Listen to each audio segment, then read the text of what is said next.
Praise Lord. സ്നേഹവന്ദനങ്ങൾ പ്രിയമുള്ളവരെ, V വിറ്റ്നസിൻ്റെ ഒരു പുതിയ എപ്പിസോഡിലേക്ക് എല്ലാ മാന്യപ്രേക്ഷകരെയും സ്വാഗതം ചെയ്യുകയാണ്.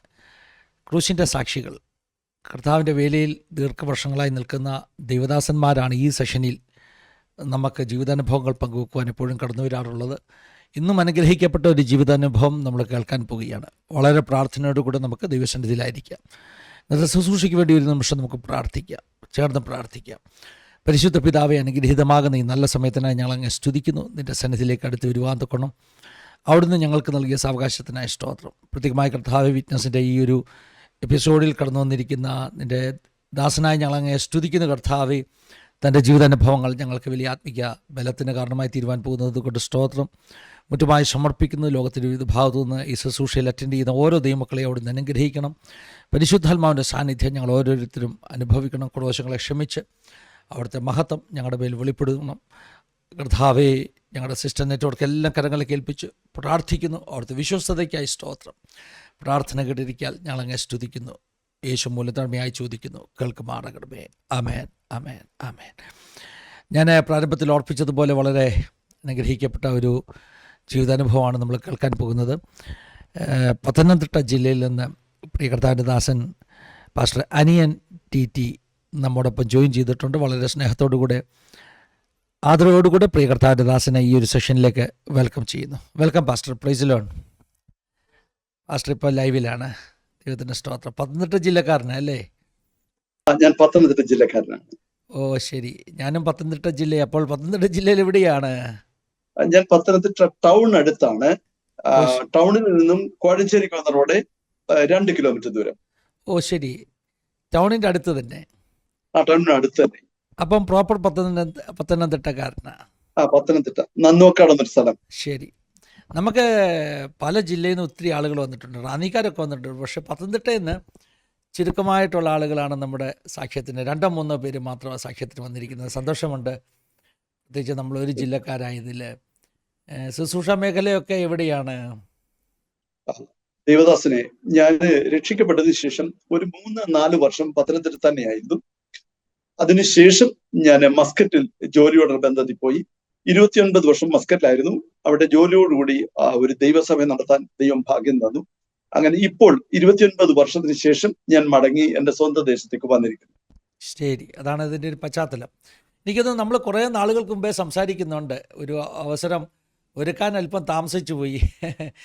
പലപ്പോഴും അതെ, 3 മാസം മുമ്പ് നമ്മൾ കോണ്ടാക്ട് ചെയ്തിരുന്നു. ദൈവത്തിൻ്റെ സ്തോത്രം. ഞാൻ പ്രാർത്ഥിക്കുക ഈ ഒരു സാക്ഷ്യം അനേകർക്ക് അനുഗ്രഹമായി തീരട്ടെ എന്ന്. വ്യത്യസ്തമാകുന്ന ഒരു പശ്ചാത്തലം, ഒരു യാത്രയായിരുന്നു, ജീവിതയാത്ര. പ്രത്യേകിച്ച് കർത്താവിനെ അറിഞ്ഞതൊക്കെ ഒരു വ്യത്യസ്ത യാത്രയായിരുന്നു, ഇല്ലയോ? അതെ അതെ അതെ അതെ. അപ്പം അതൊക്കെ കേൾക്കുന്നതിന് മുമ്പേ നമുക്ക് കുടുംബത്തെക്കുറിച്ചൊന്ന് പറയുകയാണെങ്കിൽ, ജനിച്ചു വളർന്ന കുടുംബം, മാതാപിതാക്കൾ, പാസ്റ്റർ കുടുംബം, പ്രേക്ഷകർക്ക് പരിചയപ്പെടുന്നത് അനുഗ്രഹമായിരിക്കും. പത്തനംതിട്ട ജില്ലയിൽ വെട്ടിപ്പുറം എന്നൊരു സ്ഥലത്താണ് ജനിച്ചു വളർന്നത്. രണ്ടും, ഈ വെട്ടിപ്പുറം എന്ന സ്ഥലവും ഞാനിപ്പോൾ താമസിക്കുന്ന നന്നുവക്കാട് എന്ന സ്ഥലവും ടൗണിൽ നിന്ന് 2 കിലോമീറ്റർ മാത്രം ദൂരമേ ഉള്ളൂ. വെട്ടിപ്പുറത്ത് ജനിച്ചു വളർന്നു. ബാല്യകാലമെല്ലാം വെട്ടിപ്പുറത്ത് തന്നെയായിരുന്നു. പഠനമെല്ലാം അവിടെയായിരുന്നു. അതിനുശേഷം ഹൈസ്കൂൾ വിദ്യാഭ്യാസം പത്തനംതിട്ട ടൗണിൽ ഒരു ബോയ്സ് ഹൈസ്കൂളിൽ തീർത്തു. ശേഷം കോളേജ് പഠനം, ഗ്രാജുവേഷൻ വരെ പത്തനംതിട്ട തന്നെ കാത്തലിക് കോളേജിൽ പൂർത്തീകരിച്ചു. അതിനുശേഷം ഞാൻ MA ഇക്കണോമിക്സ് ആയിരുന്നു. പത്തനംതിട്ട തന്നെ ഒരു പ്രൈവറ്റ് കോളേജിലാണ് കംപ്ലീറ്റ് ചെയ്തത്. പിന്നെ വീട്ടിൽ എനിക്ക് അച്ഛനും അമ്മയും 4 സഹോദരങ്ങളുമാണ്. അച്ഛനും അമ്മയും മരിച്ചു. സഹോദരങ്ങൾ എല്ലാവരും ഉണ്ട്. അത്രയുമാണ് പശ്ചാത്തലം.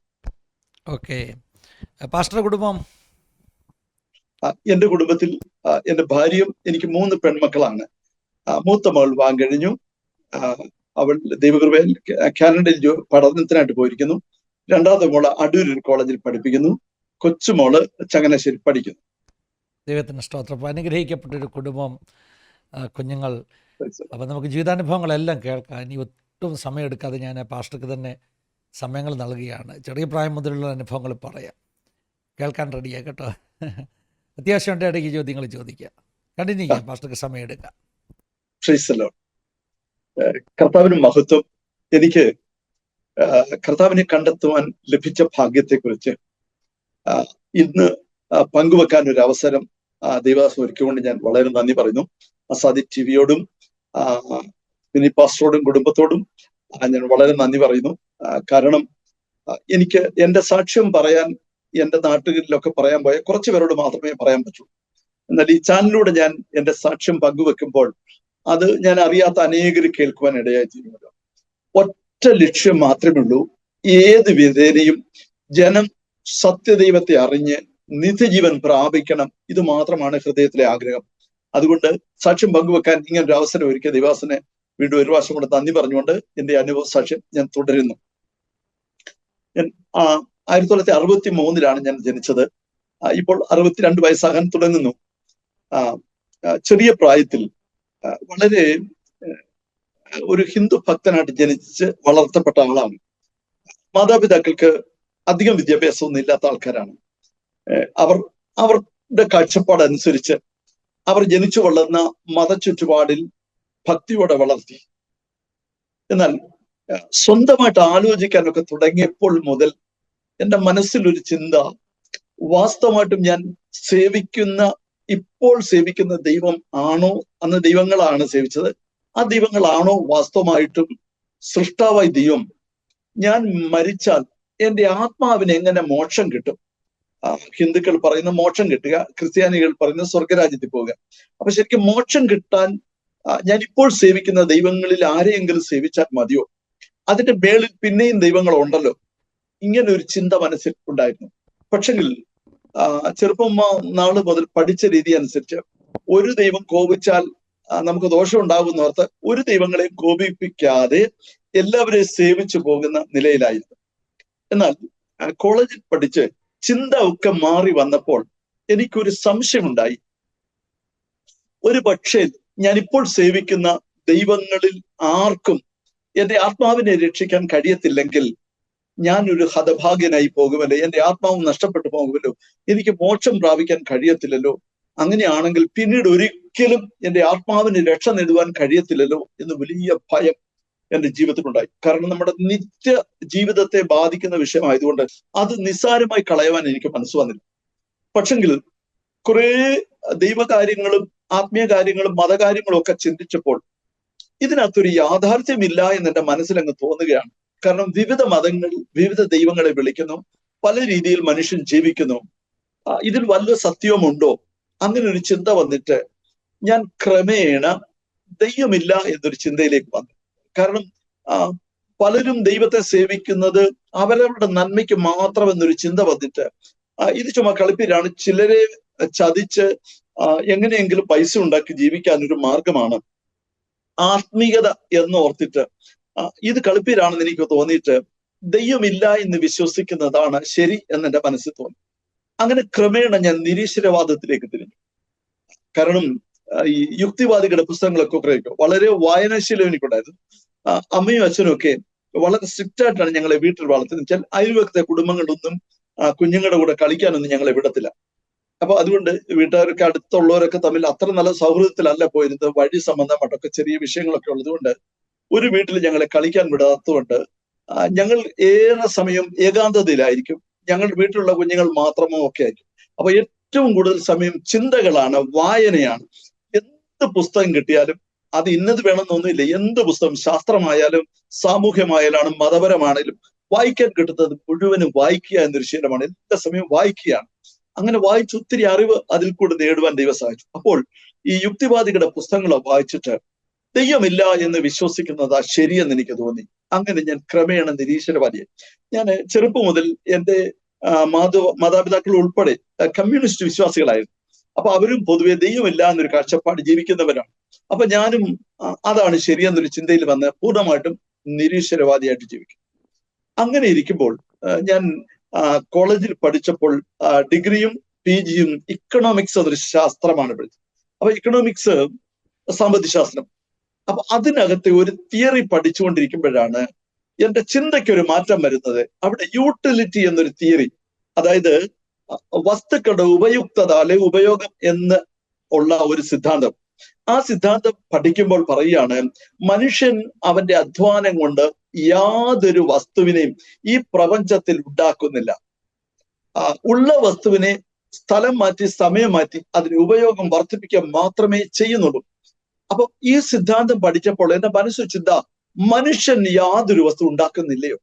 അപ്പോ നമ്മൾ ചെറുപ്പത്തിൽ ഏറ്റവും പ്രധാനമായിട്ട് ചായ കുടിക്കുന്നത് ഉൾപ്പെടെ ഞാൻ അങ്ങോട്ട് ചിന്തിക്കാൻ തുടങ്ങിയപ്പോൾ, ചായ ഉണ്ടാക്കാൻ പാല്, പഞ്ചസാര, വെള്ളം, തേയില, ഇത് 4 സാധനങ്ങൾ വേണം.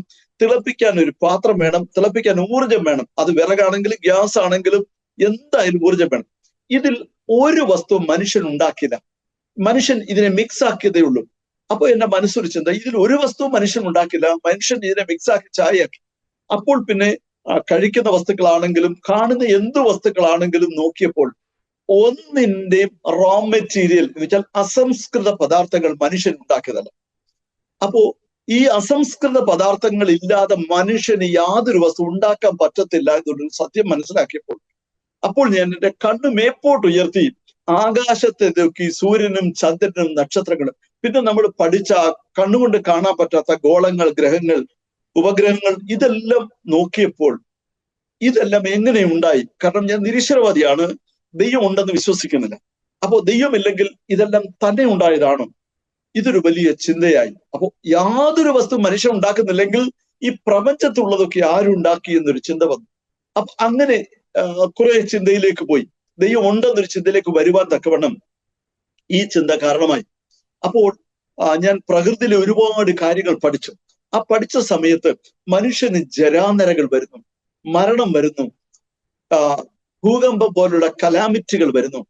ഈ പ്രതിഭാസങ്ങളൊക്കെ വരുമ്പോൾ മനുഷ്യൻ വായും പൊളിച്ചു നിൽക്കും. അവന്റെ ശാസ്ത്ര സാങ്കേതിക വിദ്യ ഒന്നും ഇതിനെ തടയാൻ പര്യാപ്തമല്ല. നാളെ ഞാൻ മരിക്കുമെങ്കിൽ, ഇല്ല ഞാൻ 10 വർഷം കൂടെ കഴിഞ്ഞ് മരിക്കത്തുള്ളെന്ന് തീരുമാനിച്ചാൽ ഒരു ദിവസം പോലും എനിക്ക് മാറ്റാൻ കഴിയത്തില്ല. പിന്നെ ഋതുഭേദങ്ങൾ വരുന്നു, രാത്രിയും പകലും വരുന്നു.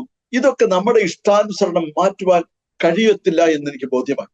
അപ്പോൾ മനുഷ്യന് നിയന്ത്രിക്കാൻ കഴിയാത്ത ഒത്തിരി കാര്യങ്ങൾ പ്രപഞ്ചത്തിലുണ്ട്. ഒരു മൊട്ടസൂചി പോലും നമുക്ക് ശൂന്യത നിർത്താൻ പറ്റത്തില്ല.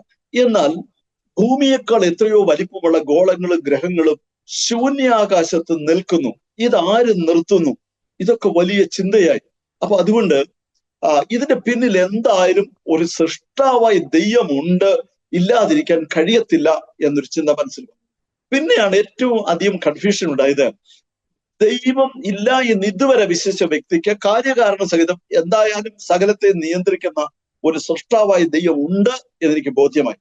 അപ്പോഴാണ് കൺഫ്യൂഷൻ, ഇനി ആരാണ് ദൈവം? പണ്ട് ഒത്തിരി ദൈവങ്ങളെ സേവിച്ചു. പ്രധാനമായിട്ട് ഞാൻ ശബരിമല അയ്യപ്പനെയാണ് വിളിച്ചോണ്ടിരുന്നത്. പിന്നെ ഇടയ്ക്ക് തമിഴ്നാട്ടിൽ പളനിയുള്ള മുരുകനെ വിളിക്കാൻ പോകും. അവിടെയൊക്കെ ഞാൻ പോയിട്ടുണ്ട്. 9 പ്രാവശ്യം ശബരിമല ക്ഷേത്രത്തിൽ പോയിട്ടുണ്ട്. മരണം വരെ മുടങ്ങാതെ പോകണം, വലിയ സ്വാമി അല്ലെ പെരിയ സ്വാമി ആകണം എന്നൊക്കെ ആഗ്രഹിച്ച ആളാണ്.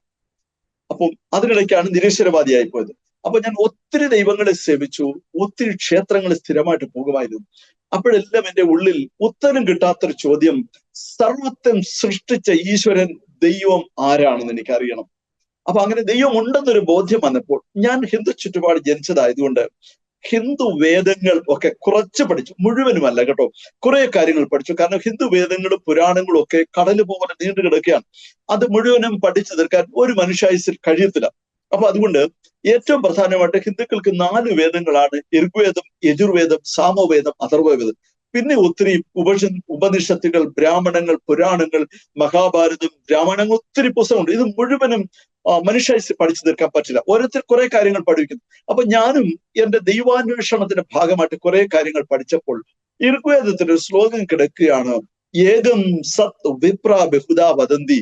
ദൈവം ഏകനാണ്, ദൈവം ആത്മാവാണ്. ദൈവം ഒരു ആള് മാത്രമാണ്, ദൈവം ആത്മാവാണ്. ഇതെനിക്കൊരു വലിയ സന്തോഷം നൽകി. ഞാൻ ഒത്തിരി ദൈവങ്ങളെ സേവിച്ചിട്ട് കൺഫ്യൂസ്ഡ് ആയിട്ട് ദൈവമില്ലെന്ന് വിശ്വസിച്ച ആളാണ്. അപ്പോൾ ഋഗ്വേദത്തിൽ തന്നെ ഹിന്ദുക്കൾ ഋഗ്വേദത്തിനെ പറഞ്ഞു ദൈവം ഒരാളാണ്. 164 അധ്യായത്തിൽ 46 ശ്ലോകമാണ് പറഞ്ഞത്, ഏകം സത് വിപ്ര ബഹുദാ വദന്തി. ഒരു ദൈവമേ ഉള്ളൂ. അതെനിക്ക് സന്തോഷമായി. അപ്പോൾ ആ ഏക ദൈവം ആരാണ്? ഇതിനെക്കുറിച്ച് ഞാൻ വളരെ അന്വേഷിച്ചു. പിന്നെ ഞാൻ എൻ്റെ പഠനം കഴിഞ്ഞതിന് ശേഷം പാരൽ കോളേജിൽ അധ്യാപകനായിട്ട് പഠിപ്പിക്കാൻ ഏകദേശം 8-9 വർഷം പാരൽ കോളേജ് അധ്യാപകനായിരുന്നു. അപ്പോൾ ഇക്കണോമിക്സാണ് പഠിപ്പിക്കുന്നെങ്കിലും ഹിസ്റ്ററിയും കൂടെ ഞാൻ പഠിപ്പിക്കാൻ പറഞ്ഞതുകൊണ്ട് ഇന്ത്യൻ ഹിസ്റ്ററി പഠിപ്പിക്കുമ്പോൾ മതങ്ങളെ കുറിച്ച് പഠിപ്പിക്കണം. അപ്പൊ അത് ഞാൻ പഠിപ്പിക്കുന്ന കൂട്ടത്തിൽ എനിക്കറിയാൻ വേണ്ടി കുറെ കൂടെ ഈ മതങ്ങളെ കുറിച്ച് ഡീപ്പായിട്ട് പഠിക്കണം.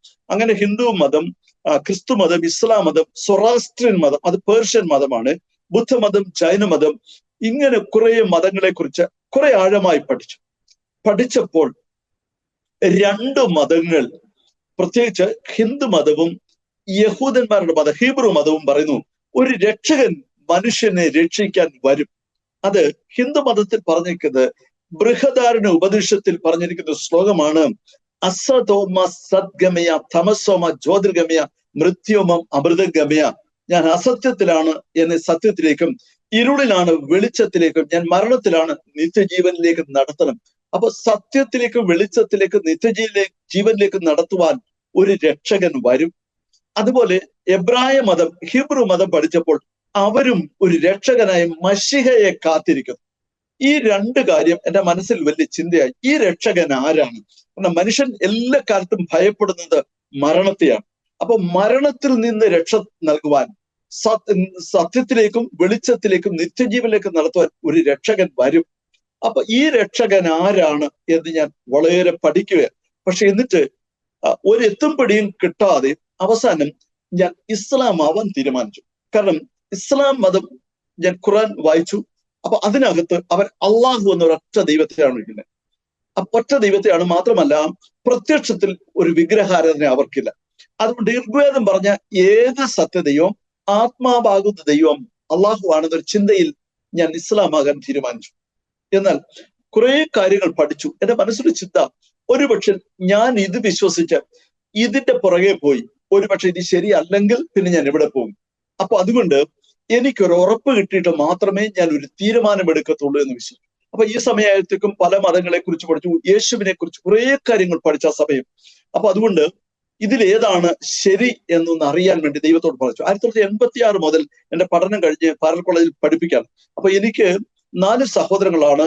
അവരെല്ലാവരും 3 സഹോദരിമാരാണ്. അവരെ വിവാഹം കഴിച്ചു വിട്ടു. ജ്യേഷ്ഠൻ മദ്രാസിൽ ജോലിയാണ്. ഞാൻ മാത്രമേ വീട്ടിലുള്ളൂ അച്ഛൻ്റെ അമ്മയുടെ കൂടെ. അച്ഛനും അമ്മയും ഒരു 7:30 ആകുമ്പോൾ ഉറങ്ങും. അങ്ങനത്തെ ശീലമാണ്, ഗ്രാമമായതുകൊണ്ട് 7:30 ആകുമ്പോഴത്തേനും ഉറങ്ങാനുള്ള തുടങ്ങും.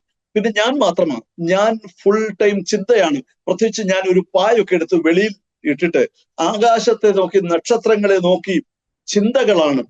സർവശക്തനായ ദൈവം ആരാണ്, ഇതിനെക്കുറിച്ച് ചിന്തിച്ചു. അങ്ങനെ ഞാൻ ആ 86 മുതൽ ഒരൊറ്റ പ്രാർത്ഥന ദൈവത്തോട്, ദൈവമേ എനിക്ക് സത്യം അറിയണം.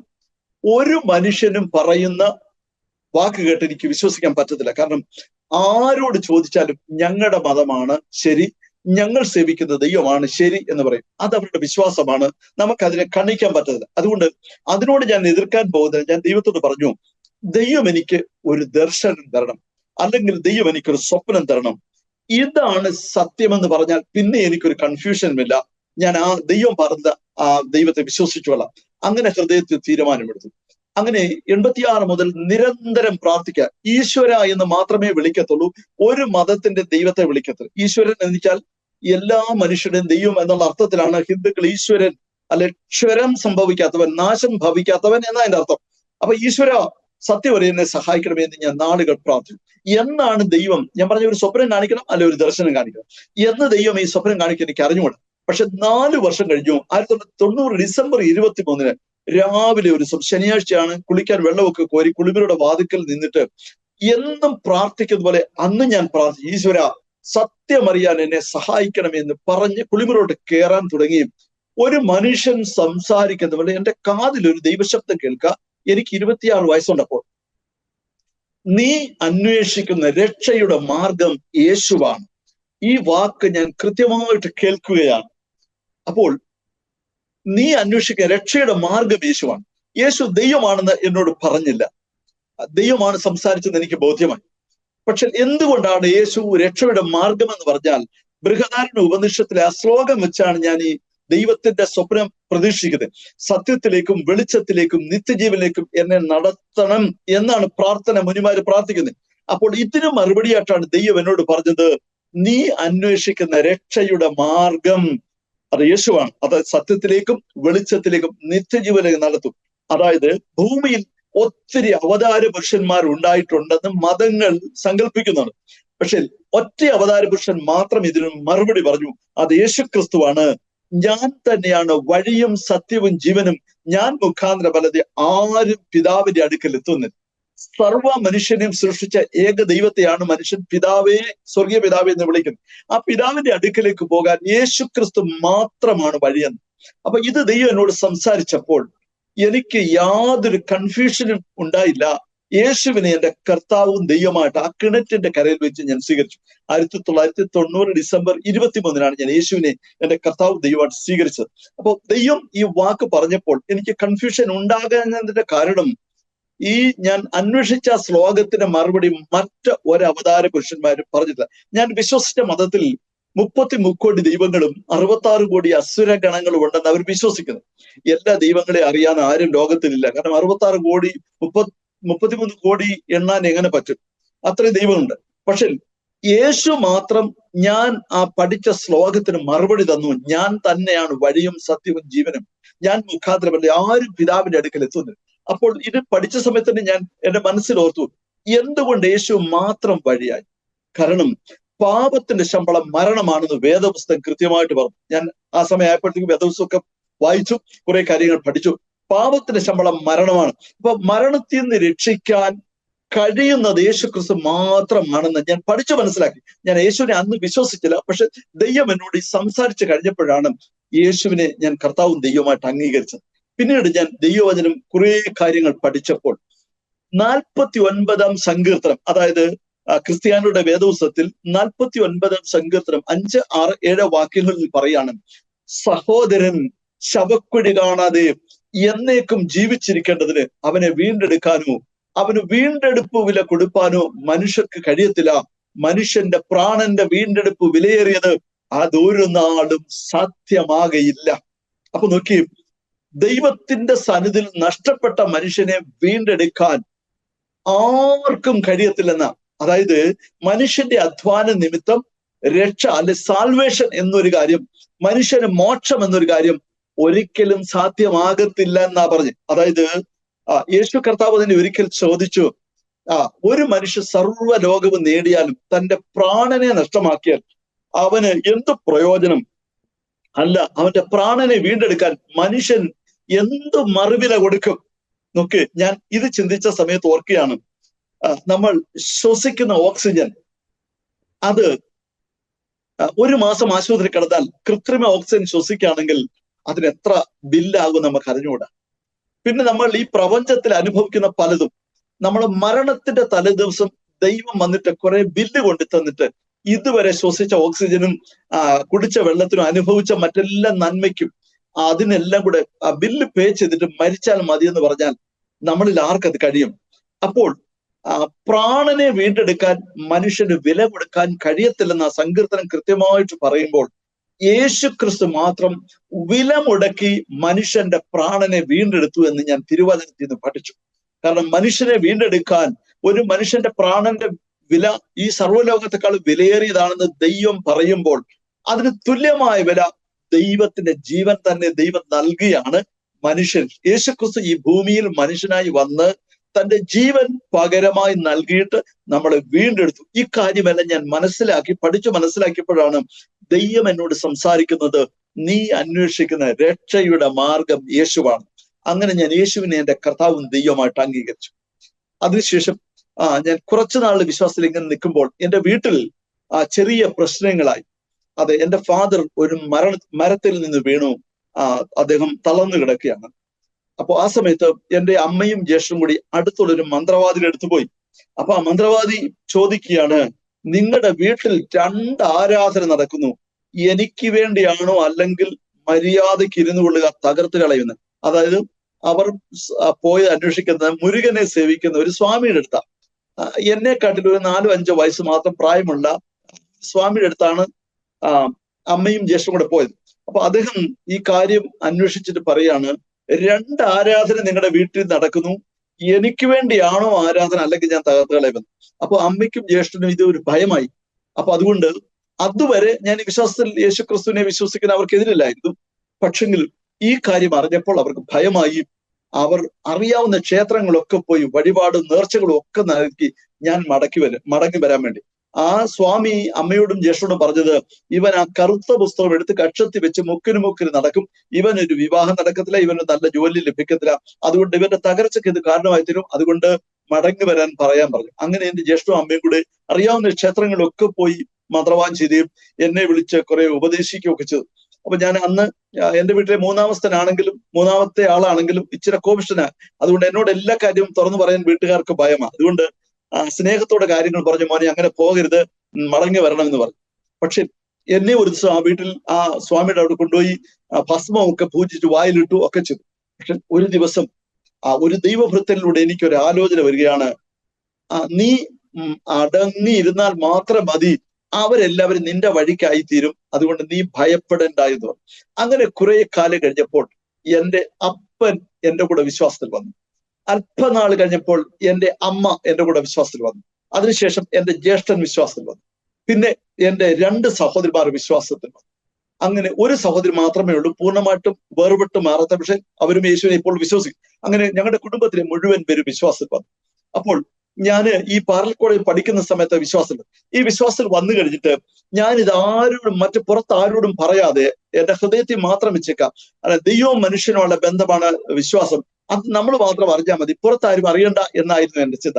അങ്ങനെ കുറച്ചുനാൾ കഴിഞ്ഞപ്പോൾ എന്റെ മനസ്സിലൊരു ചിന്ത, എനിക്ക് പള്ളിയിലൊന്ന് പോകണം, ഈ പള്ളിയിലൊക്കെ നടക്കുന്ന കാര്യങ്ങൾ എന്താണ്. കാരണം ബാക്കി യേശുവിനോട് സംസാരിച്ചു, യേശുവിനെ കുറിച്ച് ഞാൻ കാര്യങ്ങൾ പഠിക്കുന്നുണ്ട്, വളരെ സിൻസിയറായിട്ട് ഞാൻ പ്രാർത്ഥിക്കുന്നുണ്ട് അറിയാവുന്ന രീതിയിൽ.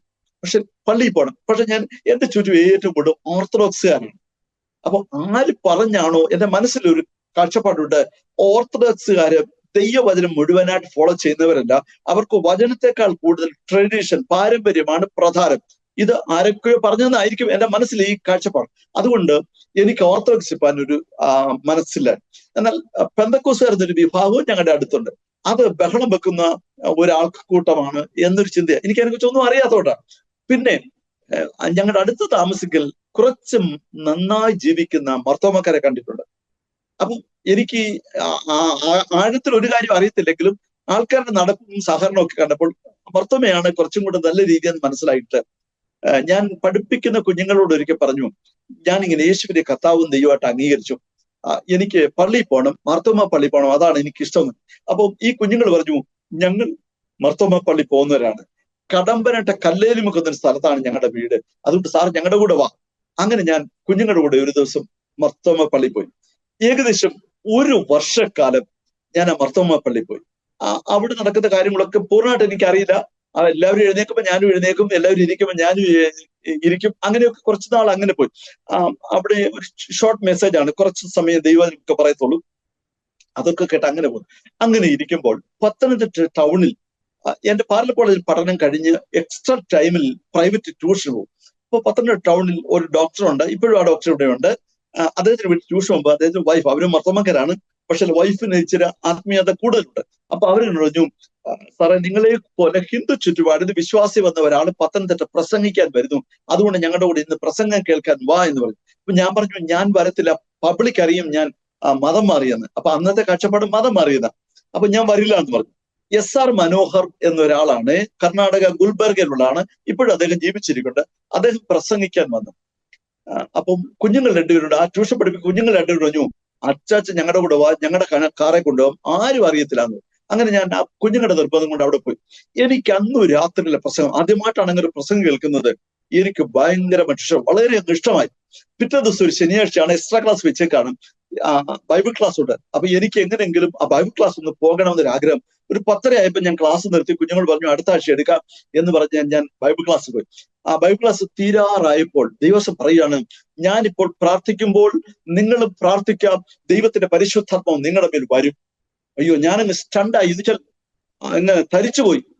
ദൈവത്തിന്റെ ആത്മാവ് മനുഷ്യന്റെ മേൽ വരികയോ? അതായത് ഞാൻ ഹിന്ദു പശ്ചാത്തലത്തിൽ ജനിച്ചു വളർന്ന വ്യക്തിയാ, സ്വർഗത്തിൽ ഇരിക്കുന്ന ദൈവം മനുഷ്യന്റെ അകത്ത് എങ്ങനെ വരും? എനിക്ക് ചിന്തിക്കാൻ പറ്റാത്ത കാര്യം. പക്ഷെ ഞാന് സിൻസിയറായിട്ട് എന്റെ നെഞ്ചത്തോട്ട് കൈവച്ചിട്ട്, ദൈവമേ, ഒരു മനുഷ്യന്റെ മേൽ ദൈവത്തിന്റെ ആത്മാവ് വരുമെങ്കിൽ ഇന്ന് എന്റെ മേൽ ആ ദൈവാത്മാവ് വരണമേ. നിഷ്കളങ്കതയിലാണ് പ്രാർത്ഥിച്ചത്, വേറെ ഒന്നും കാര്യങ്ങളൊന്നും അറിയത്തില്ലെങ്കിലും ദൈവത്തോട് നിഷ്കളങ്കമായി പ്രാർത്ഥിച്ചു. അന്ന് ദൈവം എന്നെ തന്റെ ആത്മാവിനാൽ അഭിഷേകം ചെയ്തു. ഞാൻ ആത്മശക്തിയിൽ നിറഞ്ഞു. എന്റെ ഹൃദയം സന്തോഷം കൊണ്ട് പിടഞ്ഞ് വികസിക്കാൻ ഇടയായി തീർന്നു. അപ്പൊ ശരിക്കും ഒരുവന്റെ ഉള്ളിൽ ക്രിസ്തു വന്നു കഴിയുമ്പോൾ അവൻ വാസ്തവമായുള്ള സന്തോഷം എന്താണെന്ന് തിരിച്ചറിയും. ഈ റോമാലേഖനം 14:17 ഒരു വാക്യം പറയുന്നുണ്ട്, ദൈവരാജ്യം ഭക്ഷണവും ഭാര്യയുമല്ല, നീതിയും സമാധാനവും പരിശുദ്ധാത്മാവിൽ സന്തോഷം അത്രേ. അപ്പൊ ദൈവരാജ്യം എന്റെ അകത്തോട്ട് വന്നു, അതായത് യേശു ക്രിസ്തു എന്റെ അകത്ത് വന്നു, പരിശുദ്ധാത്മാവിന്റെ അകത്ത് വന്നപ്പോൾ എന്റെ ഉള്ളം സന്തോഷം കൊണ്ട് പിടഞ്ഞ് വികസിച്ചു. അങ്ങനെ ഞാൻ കുറച്ച് നാളുകൂടെ കടമറ്റ മർത്തുമ്മപ്പള്ളി പോയി. പക്ഷെ പിന്നെ മർത്തുമ്മപ്പള്ളി പോകുമ്പോൾ എനിക്ക് ആ സന്തോഷം, അതായത് SR മനോഹറിന്റെ മീറ്റിംഗിൽ പോയപ്പോൾ അഭിഷേകം പ്രാപിച്ചപ്പോഴുണ്ടായ ആ സന്തോഷം പിന്നത്തെ കൂട്ടായ്മകൾ കിട്ടുന്നില്ല എന്ന് പറഞ്ഞപ്പോൾ എനിക്കൊരു വലിയ മനോവിഷമം. ഞാൻ എവിടെ പോകും? ഞാൻ ദൈവത്തോട് പ്രാർത്ഥിച്ചു, ദൈവമേ, ഒരു ജാതിക ചുറ്റുപാടിൽ നിന്ന് ഞാൻ ദൈവത്തെ അന്വേഷിച്ച് ഇറങ്ങിയ ആളാണ്, ഇനിയും ഞാൻ ഒരു ജാതി ചുറ്റുപാടിൽ അകപ്പെട്ട് പോകരുത്. സത്യാരാധന ഏതാണോ എനിക്ക് അവിടെ പോകണം, ദൈവം എന്നെ അവിടെ എത്തിക്കണം. അങ്ങനെ ഇരിക്കുമ്പോൾ ദൈവം ഓരോ മുഖാന്തരങ്ങൾ ഒരുക്കുകയാണ്. ഞാൻ പഠിച്ച ആരംഭ നാളിൽ ഒരു പെൺകുട്ടിയെ ഞാൻ കാണുമ്പോൾ മാലയൊന്നും ഇടാതെ വരുന്ന ഒരു പെൺകുട്ടി, എന്നെ ഞാൻ കളിയാക്കുമെന്നും ഗ്ലോറി ഗ്ലോറി എന്ന് പറഞ്ഞ് തമാശ കളിയാക്കുക. ഞാൻ വിശ്വസിക്കുന്നതല്ലോ. അപ്പൊ പക്ഷെ ആ കുഞ്ഞ് പിന്നെ ഞാൻ വിശ്വാസം വന്നപ്പോൾ പറഞ്ഞു, സാറിന് വേണ്ടി ഞാൻ ഒരുപാട് പ്രാർത്ഥിച്ചിട്ടുണ്ടെന്ന്. ആ പ്രാർത്ഥന ദൈവം കേട്ടിട്ടുണ്ടെന്ന് വിശ്വസിച്ചു. അത് കഴിഞ്ഞ് ഞാൻ ആ സമയത്ത് പഠിപ്പിച്ചുകൊണ്ടിരിക്കുന്ന ഒരു പെൺകുട്ടി വന്ന് എന്നോട് പറയാണ്, സാറേ, ഞങ്ങളുടെ അമ്മ പറഞ്ഞു സാറിന്റെ അനുഭവ സാക്ഷ്യം പങ്കുവെക്കാൻ ഞങ്ങളുടെ ചർച്ചിലൊന്നും വേണം.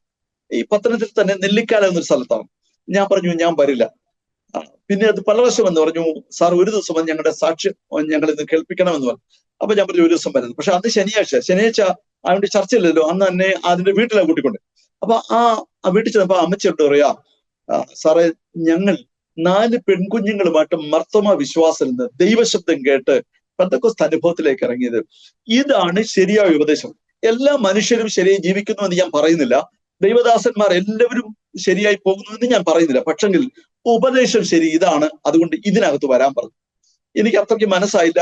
അവരുടെ വീട്ടിൽ കൂട്ടായ്മ നടത്തപ്പോഴൊക്കെ എന്നെ വിളിച്ചു, അവർ പ്രാർത്ഥിക്കാം അന്യഭാഷയൊക്കെ പറയുമ്പോൾ അത് എന്താണെന്ന് എനിക്ക് ഭയങ്കര കൺഫ്യൂഷനായി. ഞാൻ വരില്ല എന്ന് പറഞ്ഞു. പക്ഷെ ഒരു ഇൻസിഡന്റ് ഉണ്ടായി. ഞാൻ ഈ വിശ്വാസത്തിൽ വന്നു കഴിഞ്ഞിട്ട് എന്റെ വീട്ടിലെ ഞാൻ താമസിക്കുന്ന ഒരു പൂജാമുറിയാണ്. കാരണം അറിയാവുന്ന എല്ലാ ദേവന്മാരുടെയും ദേവിമാരുടെയും ഫോട്ടോ ഒക്കെ ഫ്രെയിം ചെയ്ത് വെച്ച് അവിടെയാണ് വിളക്ക് കത്തിക്കുന്നത്.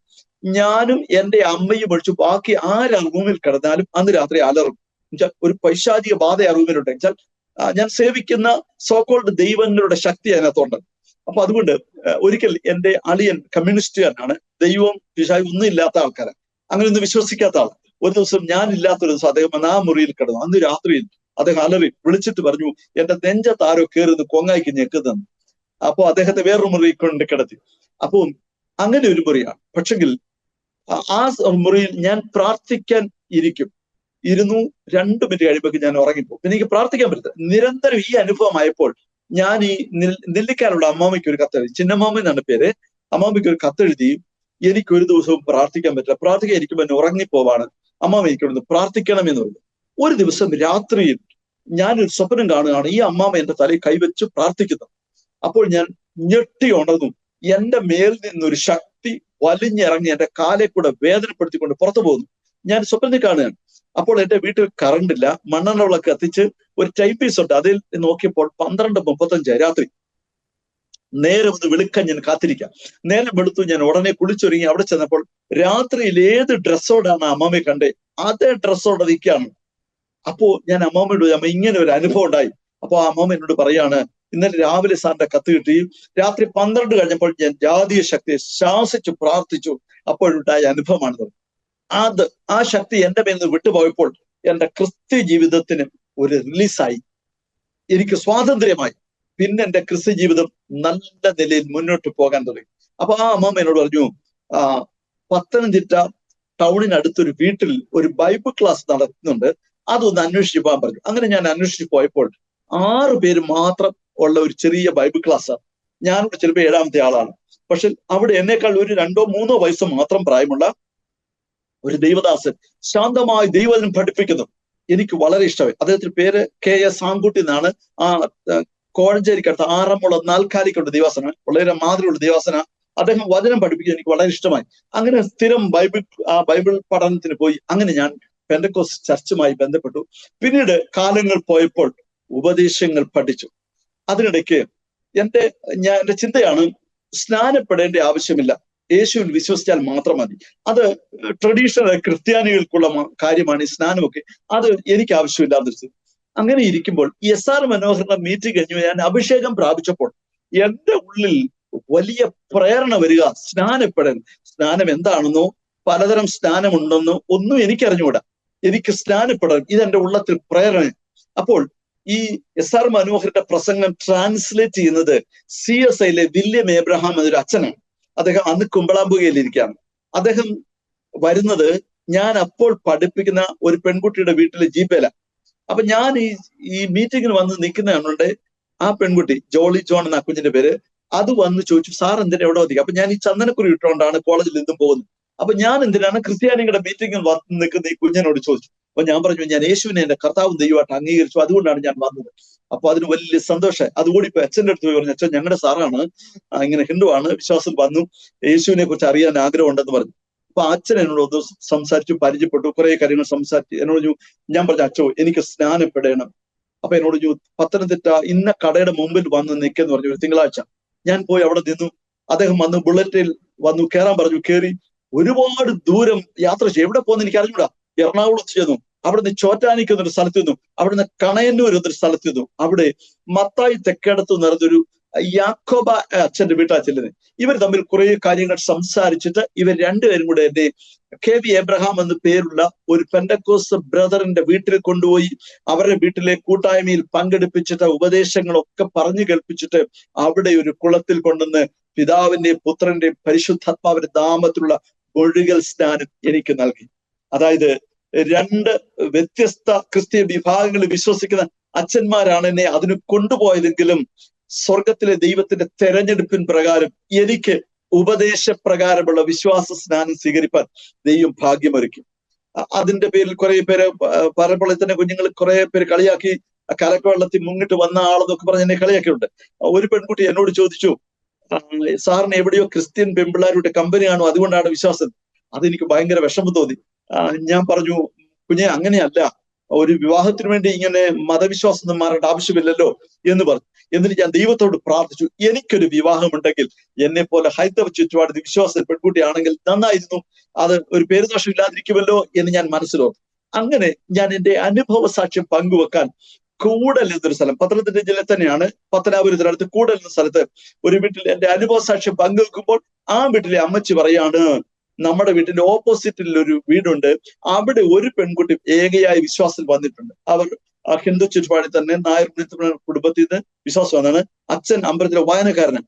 പക്ഷെ ഈ പെൺകുട്ടി മാത്രം ബോംബെ നഴ്സിംഗ് പഠിക്കാൻ പോയപ്പോൾ വിശ്വാസത്തിൽ വന്ന. അപ്പൊ ഈ പെൺകുട്ടിക്ക് എന്നെ ഒന്ന് ആലോചിച്ചാൽ കൊള്ളാന്ന് അവർ പറഞ്ഞു. പക്ഷെ ആ പെൺകുട്ടി വിശ്വാസത്തിൽ വന്നതിന് ആ വീട്ടുകാരെല്ലാം ഇളകിയിരിക്കുക. ആ കൂട്ടത്തിൽ ഇങ്ങനെ ഒരാൾ വിവാഹാലോചന കൊണ്ടുവന്നാൽ അത് പ്രശ്നമാകും. അപ്പൊ അതുകൊണ്ട് ഞാൻ അതിന് നേരിട്ടൊന്നും പോയില്ല. പക്ഷെ ഒരു ദിവസം ഈ പെൺകുട്ടി 1993 വരുന്നത്. മസ്കറ്റിലാണ് പെൺകുട്ടി ജോലി കഴിഞ്ഞ് ആദ്യത്തെ അവധിക്ക് വരുമ്പോൾ എന്നെ സാക്ഷ്യം പറഞ്ഞ് വിളിച്ച വീട്ടുകാർ പറഞ്ഞു, അവിടെ വന്ന് ഈ പെൺകുട്ടി ഒന്ന് കാണാൻ പറ്റുമെങ്കിൽ നമുക്ക് ഈ കാര്യം ഒന്ന് മുന്നോട്ട് കൊണ്ടുപോകും.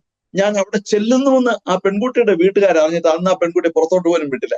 അപ്പൊ അതുകൊണ്ട് ഞാൻ കാണാതെ ഞാൻ തിരിച്ചു പോന്നു. പക്ഷേ ആ പെൺകുട്ടി ഒരു ഫോട്ടോയും ഒരു അഡ്രസ്സും അവിടെ കൊടുത്തു. പറഞ്ഞു. അപ്പൊ ഞാനത് വാങ്ങിച്ചു വന്നു. എനിക്ക് ആ ഫോട്ടോ കണ്ടപ്പോൾ ഇഷ്ടപ്പെട്ടു. ഞാൻ എന്റെ സാഹചര്യങ്ങളെല്ലാം കൂടെ എഴുതി അയച്ചു. ഇങ്ങനെയാണ് എന്റെ സാഹചര്യം എന്ന് പറഞ്ഞു. അപ്പൊ ആ പെൺകുട്ടി അവരുടെ വീട്ടുകാരെ അറിയിച്ചു, ഇങ്ങനൊരു സാഹചര്യമാണ്. അപ്പൊ അദ്ദേഹത്തിന്റെ ഏറ്റവും മൂത്ത ചേട്ടത്തിന്റെ ഒരു ഹസ്ബൻഡ് ഇപ്പോഴും അദ്ദേഹം ഉണ്ട്. അദ്ദേഹം കോളേജിൽ വന്നതിന്റെ കാര്യങ്ങളൊക്കെ അന്വേഷിച്ചു. അങ്ങനെ 1-2 പ്രാവശ്യം ആ വീട്ടിൽ പോയി ആ വിവാഹം നടക്കാൻ ദൈവം ഇടയാക്കി. കാരണം അവിടുത്തെ അമ്മച്ചി പറഞ്ഞു, നിങ്ങൾക്ക് രണ്ടുപേർക്ക് ഇഷ്ടമാണെങ്കിൽ എന്റെ കുഞ്ഞിന്റെ ഭാവി ഞാൻ കളയുന്നില്ല, അതുകൊണ്ട് നിങ്ങൾക്ക് വിവാഹം നടത്തില്ല. പക്ഷെ ഞങ്ങളുടെ ആചാരപ്രകാരം നടക്കാൻ പറ്റത്തുള്ളൂ, ഹിന്ദു ആചാരപ്രകാരം മാത്രമേ നടത്താൻ പറ്റത്തുള്ളൂ. അപ്പൊ ഞാൻ ഉടനെ ഒരു ഉടക്കം ഉണ്ടാക്കേണ്ടെന്ന് ഓർത്തിട്ട് ഞാൻ പറഞ്ഞു, അതിന് മോളല്ലേ എന്നെക്കാട്ടി മുമ്പിൽ വിശ്വാസം എന്നേ, അതുകൊണ്ട് മോളോട് കാര്യങ്ങൾ ചോദിച്ച് നടത്താൻ പറഞ്ഞു. എന്നിട്ട് ഇവിടെ വന്നോടനെ ഞാൻ ഒരു കത്ത് മോൾക്ക് എഴുതി, ഇങ്ങനെയൊക്കെയാണ് അമ്മ പറഞ്ഞത്. അപ്പൊ ആ പെൺകുട്ടി വീട്ടിലേക്ക് ഒരു കത്ത് എഴുതി, ജീവിതകാലം മുഴുവൻ ഞാൻ നിങ്ങൾക്ക് പേരുദോഷം കൂടാതെ ജീവിച്ചു കൊള്ളാം, വിവാഹം കൂടാതെ ജീവിച്ചോളാം, പക്ഷെ വിവാഹം ഉണ്ടെങ്കിൽ ക്രിസ്ത്യ ആചാരപ്രകാരം മതി. അത് കൃത്യമായി സ്റ്റാൻഡ് എടുത്തു. അതുകൊണ്ട് വീട്ടുകാർ പറഞ്ഞു, നീ ഒരു പത്തനംതിട്ട ഹോളെടുത്ത് വിവാഹം നടത്തിക്കോ, ഞങ്ങൾ 30 ബന്ധുക്കൾ മാത്രമേ വരത്തുള്ളൂ, എല്ലാവരും സഹകരിക്കില്ല എന്ന് പറഞ്ഞു. ഞാൻ പറഞ്ഞു 30 അല്ലെ 20 ആണെങ്കിലും മതി. അങ്ങനെ ഞങ്ങളുടെ വിവാഹം 1984 നവംബർ 3 നടന്നു. ആ വിവാഹ ബന്ധത്തിൽ 4 മാസം കഴിഞ്ഞ് ഞാനും മസ്കറ്റ് പോയി.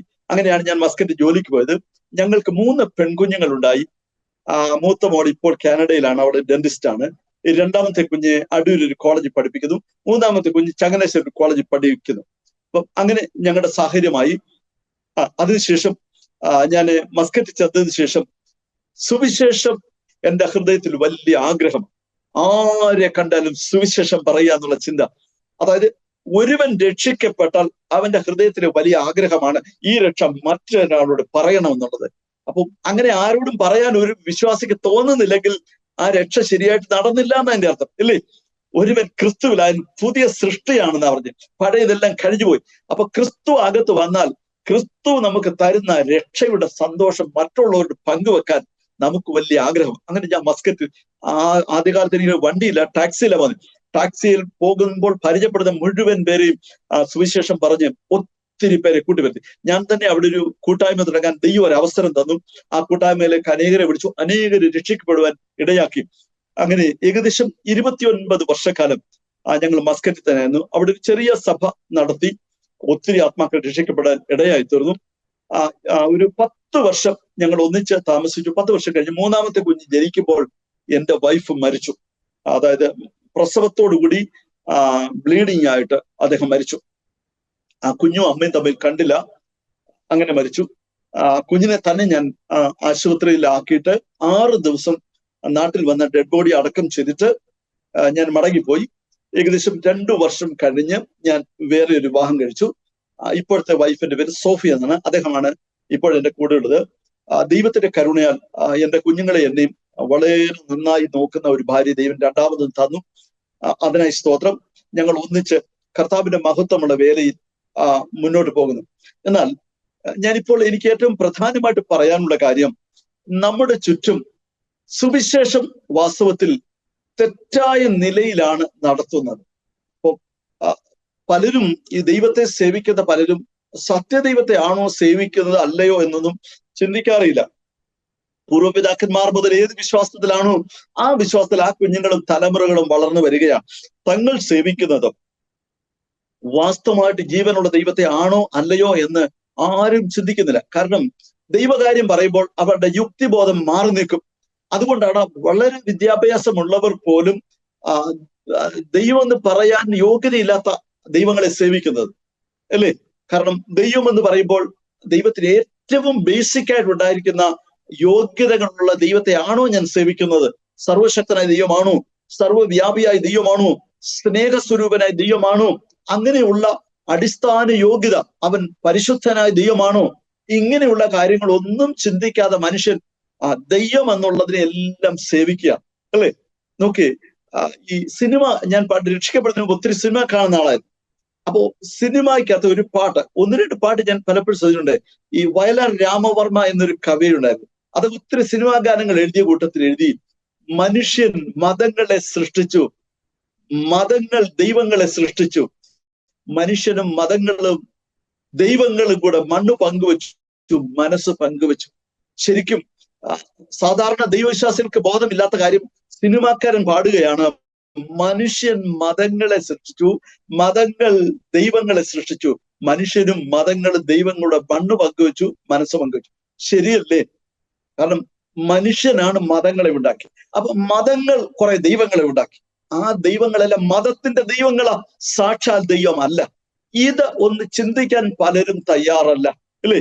ഞാന് ഒരു കാലത്ത് ദൈവത്തെ അറിയാത്ത കാലത്ത് എൻ്റെ അപ്പൻ മലദൈവങ്ങളെയൊക്കെ സേവിച്ചിട്ടുണ്ട്, അല്ലേ? വൃക്ഷങ്ങളെ പോലും ദൈവമായിട്ട് കണക്കാക്കിയ മനുഷ്യന്റെ ചിന്തകളാണ്. അപ്പോ ഞാൻ സേവിക്കുന്ന സത്യദൈവമാണോ എന്ന് ചിന്തിക്കാൻ മനുഷ്യന് കഴിയാതെ ഇരിക്കുന്നു. അപ്പം ദൈവം നമ്മളോട് കരുണ കാണിച്ചെങ്കിൽ മാത്രമേ നമുക്ക് സത്യദൈവത്തെ അറിയാൻ പറ്റത്തുള്ളൂ. വേദപുസ്തകം പറയുകയാണ്, 2 കൊരിന്ത്യർ 4:4 പറയുകയാണ്, ഈ ലോകത്തിന്റെ ദൈവം അവിശ്വാസികളുടെ ഹൃദയ കണ്ണുകൾ അടച്ചു വെച്ചിരിക്കുന്നു, അല്ലേ? സുവിശേഷത്തിന്റെ സത്യ വെളിച്ചം അറിയാതിരിപ്പാൻ ഈ ലോകത്തിലെ ദൈവം എന്ന് പറഞ്ഞ് പിശാചിനെയാണ്, സാത്താനെയാണ് പറഞ്ഞ് ഈ ലോകത്തിന്റെ ദൈവം എന്ന്. അത് അവിശ്വാസികളുടെ ഹൃദയ കണ്ണ് അടച്ചു വെച്ചേക്കും. അതുകൊണ്ട് അവർക്ക് സത്യം അറിയാൻ പറ്റത്തില്ല. അതുകൊണ്ട് ദൈവം എന്ന് പറയുമ്പോൾ മനുഷ്യരൊന്നും ചിന്തിക്കാതെ അതിന്റെ പുറകെ അങ്ങ് പോവുകയാണ്. എന്നാൽ ഞാനും അങ്ങനെ തന്നെ പോയ ആളാണ്. ഈ വിശ്വാസത്തിൽ വരുന്നതിന്റെ അല്പനാൾ മുമ്പ് വരെ പാമ്പിനെ വരെ നാഗരാജാവെ രക്ഷിക്കണമേ എന്ന് പറഞ്ഞ് തൊഴുതിട്ടുള്ള ആളാണ് ഞാൻ. പക്ഷെ ദൈവം എന്റെ ഹൃദയ കണ്ണ് തുറന്നു. ദൈവം തുറന്നാൽ മാത്രമേ നമുക്ക് ദൈവത്തെ അറിയാൻ പറ്റൂ. നോക്കി, ഈ വേദപുസ്തകത്തിൽ പഴയ നിയമത്തിൽ യിരെമ്യാവ് എന്ന പ്രവാചകന്റെ പുസ്തകമുണ്ട്. അതിൽ 29-ാം അധ്യായം അതിന് 11, 12, 13 വാക്യങ്ങൾ വായിക്കുമ്പോഴേക്കാം, നിങ്ങൾ എന്നെ അന്വേഷിക്കും, നിങ്ങൾ ജാഗ്രതയോടെ എന്നെ അന്വേഷിക്കുമ്പോൾ നിങ്ങൾ എന്നെ കണ്ടെത്തും, നിങ്ങൾ എന്നെ കണ്ടെത്തുവാൻ ഞാൻ നിങ്ങളെ സഹായിക്കും. അതൊരു പ്രധാനപ്പെട്ട വാക്യമാണ് പറഞ്ഞത്. നിങ്ങൾ എന്നെ അന്വേഷിക്കും, പക്ഷെ ജാഗ്രതയോടെ അന്വേഷിക്കണം. കണ്ടെത്തും, പക്ഷെ കണ്ടെത്തുവാൻ ഞാൻ നിങ്ങളെ സഹായിക്കും. അപ്പൊ ദൈവത്തെ കണ്ടെത്തണമെങ്കിൽ ദൈവം തന്നെത്താൻ വെളിപ്പെടുത്തിയെങ്കിൽ മാത്രമേ സാധിക്കത്തുള്ളൂ, അല്ലേ? ഒരു സിനിമ പാട്ട് ഇങ്ങനെ പാടുന്നു, ഈശ്വരനെ തേടി ഞാൻ അലഞ്ഞു, കടലുകൾ കടന്നു ഞാൻ അലഞ്ഞു, അവിടെയുമില്ല ഇവിടെയുമില്ല ഈശ്വരൻ, വിജനമായ ഭൂവിലുമില്ല ഈശ്വരൻ, അവസാനം ഞാൻ എന്നിലേക്ക് തിരിഞ്ഞു, ഇവിടെയാണ് ഈശ്വരന്റെ വാസമെന്ന്. അപ്പോ ദൈവത്തെ മനുഷ്യൻ അന്വേഷിച്ചാലും ദൈവം വെളിപ്പെടുത്തിയാൽ മാത്രമേ നമുക്ക് അറിയാൻ പറ്റത്തുള്ളൂ. അതുകൊണ്ട് ഞാൻ ഈ സത്യദൈവത്തെ അന്വേഷിച്ച് ദൈവത്തോട് ചോദിച്ചു, ദൈവമേ, വാസ്തവമായിട്ടൊരു ദൈവമുണ്ടോ? സൃഷ്ടിച്ചൊരു ദൈവമുണ്ടോ? അങ്ങനെ എനിക്കൊരു സ്വപ്നമോ ദർശനമോ കാണിച്ചു തരണമെന്ന് പറഞ്ഞപ്പോൾ, സ്വപ്നം കാണിച്ചാൽ ഞാനത് അവഗണിക്കുമെന്ന് അറിയാവുന്ന ദൈവം, ഞാൻ സ്വപ്നമായി ചോദിച്ചെങ്കിലും സ്വപ്നം കണ്ടു കഴിയുമ്പോൾ നമ്മൾ പിന്നെ ഓർക്കുന്ന എന്താണ്? ഒത്തിരി സ്വപ്നങ്ങൾ കാണുന്നു, ആ കൂട്ടത്തിൽ ഒരു സ്വപ്നം എന്ന് പറഞ്ഞ് തള്ളിക്കളയും. അതുകൊണ്ട് ദൈവം എന്റെ സ്വഭാവം അറിയാവുന്നതുകൊണ്ട് ദൈവം നേരിട്ട് എന്നെ സംസാരിച്ചു. നീ അന്വേഷിക്കുക, രക്ഷയുടെ മാർഗമാണ്. അപ്പോൾ മനുഷ്യൻ ഉണ്ടാവുന്ന ഒരു പ്രധാന സംശയമാണ്, ദൈവം മനുഷ്യനോട് സംസാരിക്കുമോ? പലരും ക്രിസ്ത്യാനികൾ ഉൾപ്പെടെ, പല ശുശ്രൂഷകന്മാർ ഉൾപ്പെടെ വിശ്വസിക്കുന്നില്ല ദൈവം സംസാരിക്കുമെന്ന്. ചില ദൈവദാസന്മാർ എന്നെ വിളിക്കുമോ, ദൈവം അങ്ങനെ സംസാരിക്കുമെന്ന്? ദൈവദാസന്മാർ ഉൾപ്പെടെ ചോദിച്ചിട്ടുണ്ട്. എന്റെ ദൈവം സംസാരിക്കും, കാരണം ഞാൻ സേവിക്കുന്നത് ജീവനുള്ള ദൈവമാണ്. ജീവനുള്ള ദൈവമാണെങ്കിൽ സംസാരിക്കും. പക്ഷെ എല്ലാവരും ദൈവശബ്ദം, സത്യദൈവത്തെ വിശ്വസിക്കുന്നവർ തന്നെ എല്ലാവരും ദൈവശബ്ദം കേട്ടിട്ടുണ്ടാവത്തില്ല. പ്രധാന കാരണം ദൈവശബ്ദം കേൾക്കാൻ കാത്തിരുന്നിട്ടുണ്ടാവത്തില്ല. അതുകൊണ്ടാണ് ഇപ്പൊ നമ്മുടെയൊക്കെ പ്രാർത്ഥന ഈ ഫോൺ വിളിച്ചിട്ട് ഫോൺ ക്രെഡിലിൽ വെച്ചിട്ട് തിരിച്ചു പോകുന്ന രീതിയാണ്. അങ്ങോട്ട്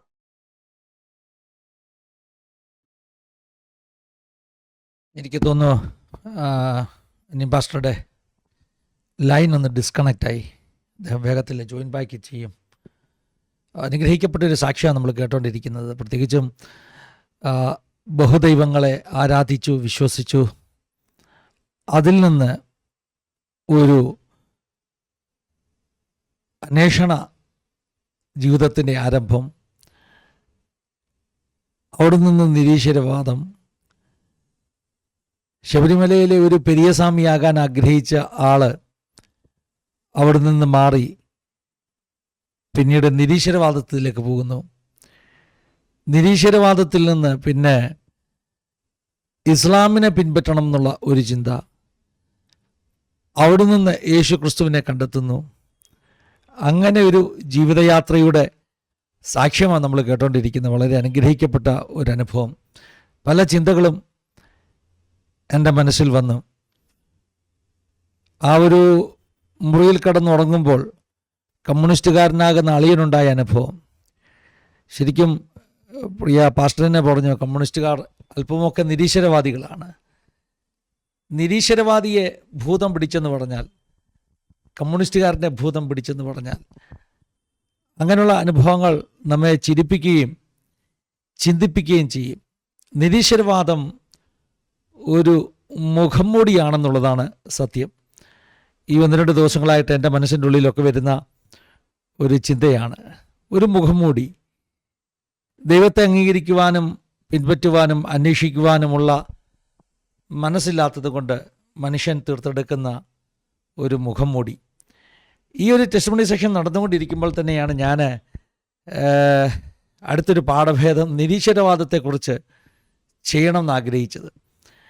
അങ്ങനെ ആഗ്രഹിച്ചിരിക്കുമ്പോൾ, ഈ റെക്കോർഡിങ് കഴിഞ്ഞിട്ടില്ല, അതിന് മുമ്പ് തന്നെ ഞാൻ മൊബൈൽ പെട്ടെന്ന് ഇങ്ങനെ ഇടയ്ക്കൊന്ന് ഓപ്പൺ ചെയ്തപ്പോൾ യൂട്യൂബിൻ്റെ അകത്ത് എനിക്ക് റെക്കമെൻഡേഷനായിട്ട് വന്ന ആദ്യ വീഡിയോയുടെ പേരും ഗ്രേസെൽസ്, പ്രിയപ്പെട്ട ആഷറിൻ്റെ വീഡിയോ. ആഷർ പണ്ടൊരിക്കൽ നമ്മുടെ UFO ജീസസിൽ വന്ന അനുഭവങ്ങൾ പങ്കുവച്ചിട്ടുണ്ട്.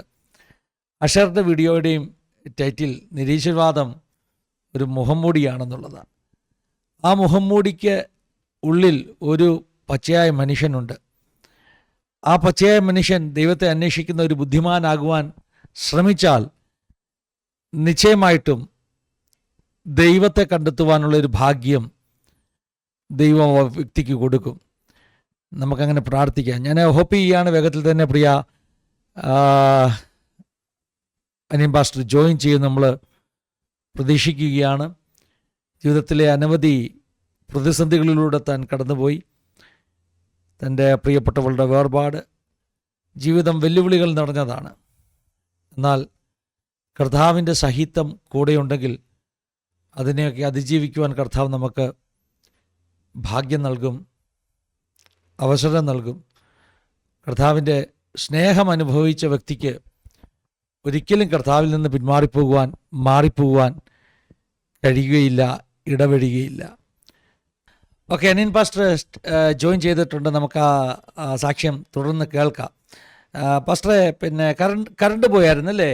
കറണ്ട് പോയിരുന്നു, അപ്പോൾ പിന്നെ കണക്ട് ആകാൻ പ്രയാസം വന്നു. ശരി, കുഴപ്പമില്ല. പാസ്റ്റർക്ക് പറഞ്ഞ ഭാഗം കണ്ടിന്യൂ ചെയ്യാം കേട്ടോ.